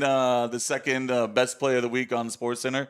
It was a little disc golf. Oh my god. Disc golf. I have a friend who is a professional over 50 disc golf player. He gets paid to show certain discs, but it was a hole-in-one with a skipper. I don't know if that's the correct term of it, but it skipped off the ground and hit a hole-in-one, and it was like number 1 on SportsCenter earlier this week, and it was number 2 for the week. LG, did you ever play the disc golf course over at Texas State? No. They actually have a pretty decent course there on campus. They have tons in Texas. I've played the pro one in Live Oak and the one that's right down the street down from here. Yeah, they got like 36 holes out there, man. Like I walked about 18 of them, and I'm like, I ain't going on another 18. I was like, that's it. There was a time in my life where I thought there might be a chance. Like, I was playing so much disc golf that I thought, like, look, you seem so down on it, but because when I finally started thinking more about it, it was this is not a sport. No, you go out there, you roll a spliff, you burn it down with your buddies, and you throw disc. That's not a sport. Like it's like the people. Reavers? It's like the people now that are talking about like playing pickleball competitively. Like, no, play a real sport. Oh like, man, have you seen that competitive pickleball? Exercising is not fast. A sport. It's like ping pong fast. No, it's again like just play tennis, where Yannick Sinner beat Alcaraz at Wimbledon this week. Play an like if you want to play a racket How can it become sport, tennis if you keep dogging it? It never should. Oh, it never should. Someone said that about tennis 100 years ago. No. Yeah, they did. Well, maybe, probably so. Yeah, all right, hit me, LG. Couple of contract extensions.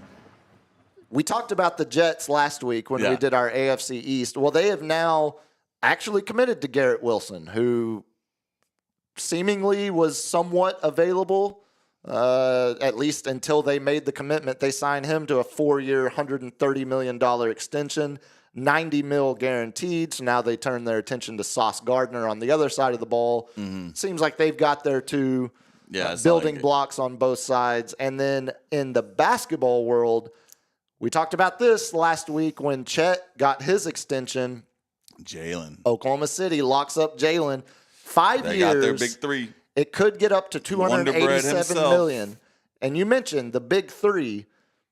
The way the new CBA works, having 3 max contract guys is really, really, really hard to maintain for extended amounts of years. Yeah. So starting, that's why I said they got 3 years. In 2027, it's 2 years actually, because in 2027, when SGA's big extension fully starts to kick in, the 3 of those guys, SGA, Chet, and J-Dub, will be 85% of the Thunder's salary cap between 3 guys. You know who's going to get cut? Well, Chet. it'll be Caruso and Hartenstein first, then it'll be Lou Dort, and then eventually it'll be the decision of who do we keep, Chet or J-Dub. But that decision is 5 years down. You cut that Wonder Bread. Yeah, J-Dub's soft. J-Dub's not 7 feet tall, though. And you can potentially find another guard like that before you can find a big man. Hit me, LG. You mentioned the quarterback series. I'm going to turn it over to you. All right.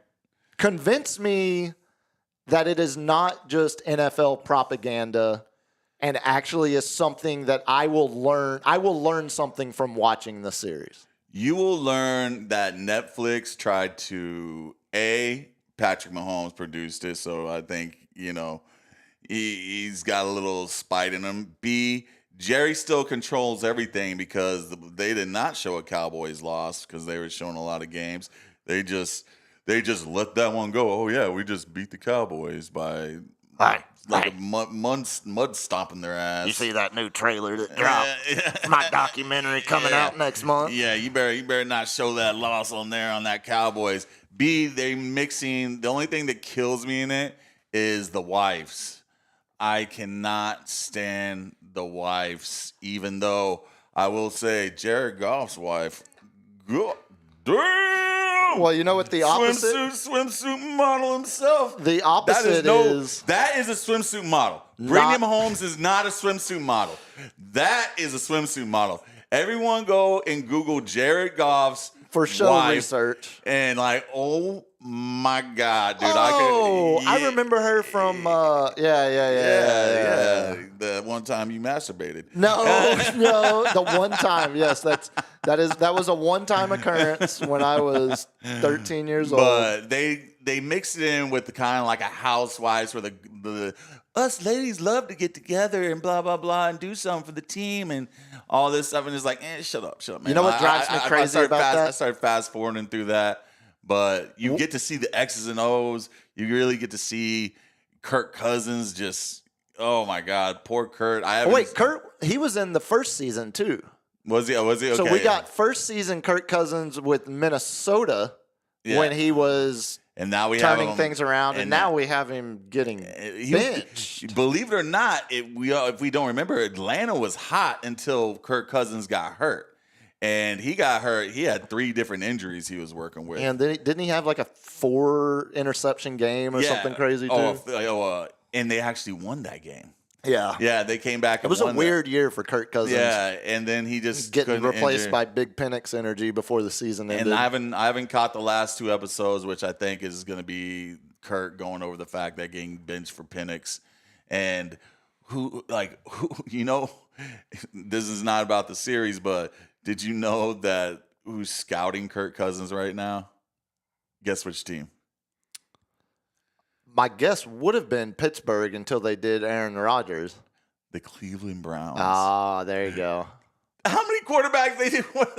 Yeah. How many quarterbacks that would be such a Browns move. You let go of Deshaun, all right. Let go of Flacco. You still got your 2 rooks. And then you're going to put in Cousins? I would say that would be great. But I wonder why the Jets didn't make a run at him. Because they just fully want to tank with Justin Fields for a year or 2. Because isn't the quarterback class really good next year? But that's what they always say. That's what was it? Then I was like, this is probably when I was starting to get it needed 3 dipshits to dress up the show, to show a Cowboy loss. Oh, they when the Cowboys lost on Thanksgiving or something, they had to dress it up and made it look like it was such a good game and a good effort, and it was like, nah, man, they weren't in any of those games. No, that's what one of the things that always sticks out for me is when Goff and Stafford got traded for each other. Oh, and it shows them the revenge game for Goff. Well, but more the part that gets under my skin at times is when you see the wife of one of these players that be like, oh, thank you, Detroit, for everything. We gave our heart to this city and we felt the love. You sat in the stand, you didn't do anything. What did you get thrown to the ground by Max Crosby? Did you get intercepted? No. You are the wife. You are not the quarterback. That's why Stafford's wife is the worst about it. Yeah, you're just when you see the wives when they talk about themselves as if they're part of the team. One of the girls, it wasn't Goff's girl, but it was Jamar Chase's wife or something. Has a girl that's I guess her Instagram girl that follows her around and takes all the pictures while he's sitting there about to get interviewed and gives him a hug on the way out. So she has a constant camera girl. That's just the world we live in. At least she doesn't refer to herself as a member of the Cincinnati Bengals organization. So I would say I give it, out of 5 stars, I'll give it a 3-star. It's on my list. Yeah. And one of those stars is Jared Goff's wife. Again, that's the real star right there. So when the Lions did Hard Knocks and we got to see the entire Hutchinson family. Oh, there you go. Okay, that was multi. That was good. That was multi layers of. I'll get 3 generations of that. But anyway, hit me with one. I got one. Anything for Salinas. Anything. The old AT&T girl starts an adult site. Proceeds. Huh? Wait, hold on. Yeah, Miss AT&T girl. Yeah, the Eastern European chick. Her name. Yeah, where's she from? LG. She's Estonian or something. Yeah, Estonian, but they always had she has some cannons on her. Well, and this is what happened when pervs like you started talking about them. Every commercial, she covered them up after that. They had to flatten that chest there. Sir. They didn't have to. She did because she was swarmed with pervy DMs from guys that thought they had a random chance with the AT&T girl. But she's starting basically an adult content side. Wait, hold on. What basically means it's not. Well, I don't know. It's not hardcore. You're going to get a lot of softcore because she's giving all the money to charity. I think it's only hospitality or something like that called. I believe that's what it's called. Oh, my God. Okay, time out. This is a bad bit. This is a terrible bit. Yeah, so all the money. Philanthropy. Only philanthropy.com. And you got different tiers. You can get flirty. You can get naughty or like, yeah, you're looking it up now. Dude, she's charging $1,000 for 4 digital photos and 1 Polaroid. Buddy, people will pay. No, I mean, Bad Bobby became a millionaire before the day of her 18th birthday ended. Yeah, like she made $1 million in 24 hours. But she's donating all the money to show those titas. Well, again, I bet you don't actually get that. There's no, like, I can't imagine she's actually. If I pay $1,000, I better see nipple. No, I don't think. Mark that, LG. There's plenty of guys that spend $1,000 in these strip clubs here in town. And you see nipple. You see pasty. Yeah. I think you're getting pasty from her. You're also, and you're. Well, minor detail, but that's a different story. Hit me, LG. I'm here for the gangbang. Great movie. It said Todd Phillips, director of said movie, Old School. That's him that delivers that line. Yeah. I try to sprinkle in a little local news into the lightning round, and I saw this headline and got really, really I shouldn't say excited because 2 people are dead, but Jesus. I thought the story was going to be different than what it actually. Okay, tell me, what does this headline make you think, first thought, as hearing it? I'm listening. Quote, love triangle shooting leaves 2 dead outside HEB. That means, like, a guy was cheating on a girl, like, or like a guy was hooking up with 2 girls. So you immediately think of the fact that it's cheating involved. Yeah. When I read it, I was like, oh, man, we got a throuple situation gone wrong. I thought it was You thought it was an actual, they were in coitus? Yeah, like a love triangle. Like not. Where does your head go, they were sir? I watched, I watched films, sir. Do you know what? I've seen a lot of films where these love triangles exist. Trust me. Do these films have X involved in them? These films are help putting girls through college, sir. Yes, I'm a philanthropist. You're is what I'm trying to tell you. That did not go to charity. I am a philanthropist. Oh, man. Chicks at the same time. It went to charity and Catherine. Hey. And they were a great love triangle. Sports Cave. If we all give up $5, we can get this. We can get the flirty one. I don't know if we can get the $1,000 one, but we can. And I'll show you all. See, look at this, LG. We're trying to get new microphones, and he's about to spend it on the AT&T girls softcore. You're damn right, yeah, man. You're damn right. We got to keep tabs of these accounts. No. What do we get for $10? So the shooting happened in my pocket of town. It happened down at McCreeless, right there on the south side. Oh, yeah. That's our go-to. Is that South Park Mall? Not that far down. Okay. Yeah, no, it's that's McCreeless before military even. But it when I first read the headline, I mean, first of all, I immediately recognized the address. I was like, oh damn, okay. And then I wanted to investigate more of the love triangle aspect of it. Apparently, it's just a guy, his ex-wife or ex-partner is with another guy now, and he saw them at HEB together and shot them both dead. Yeah, and he's already been arrested for capital murder. That's classic love triangle. Not as much fun as I had as I had originally hoped when I first read the headline. LG, hit me one more time. Let's close it out. So I mentioned we talked last week. Well, first of all, Texans' new offensive line coach. Distant relative of Coach Pop. Oh. Cole Popovich. I knew it had to be some. You don't have the last name Popovich unless you're some kind of distant relative. Now, granted, this is according. Popovich? It's like Eastern Europe. Yeah, definitely. Polish, maybe? Yeah, Polish. Yeah. But no, we showed the video last week. Well, we showed the video of the girls beating the hell out of each other at Jerry Jones' World at the Star in Frisco. But we also showed the video of the guy that was dumb enough to pick a drunken fight on the golf course with a former NHL player. And if you'll remember, Immediately, the NHL player didn't start throwing fists. He just literally ragdoll threw this guy into the pond that Quit they were hitting yourself. Quit hitting yourself. It was exactly like your uncle just picking on you're like holding your head, putting his hand on your forehead to keep you away as you're trying to hit him. It was like the guy had no shot in the fight. No. He drags himself out of the pond. And at that point, the hockey player immediately proceeds to put an ass whipping on and grabs him by the shirt like it's a hockey jersey and just unloads the whole time saying, like, I didn't want to have to do this. I told you. Yeah.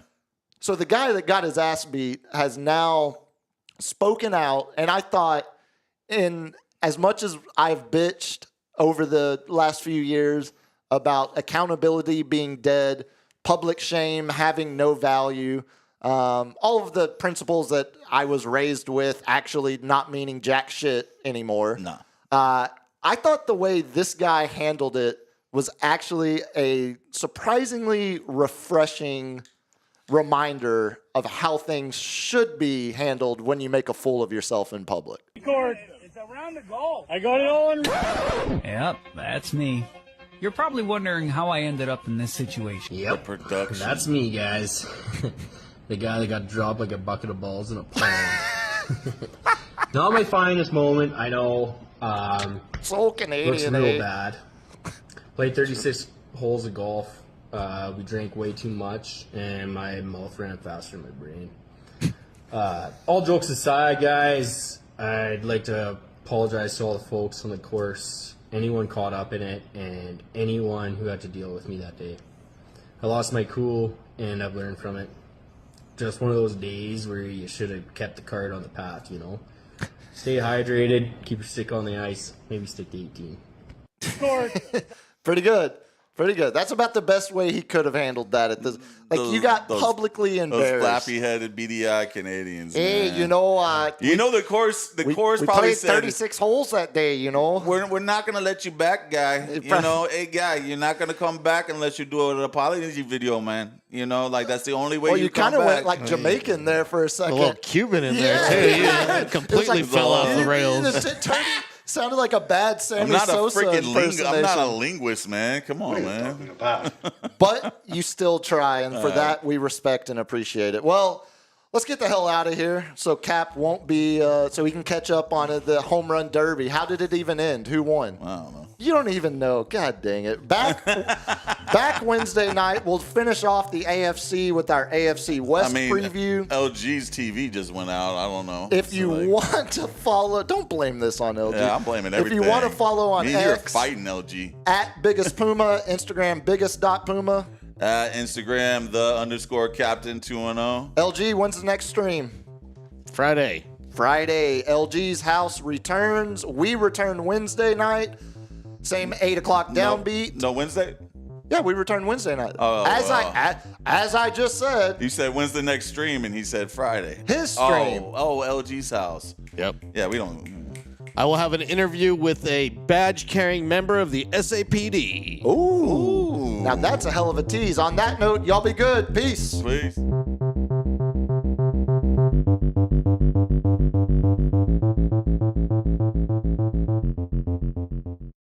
Kids, what do we say about drugs? Only thugs use drugs. Say no to drugs. Yeah!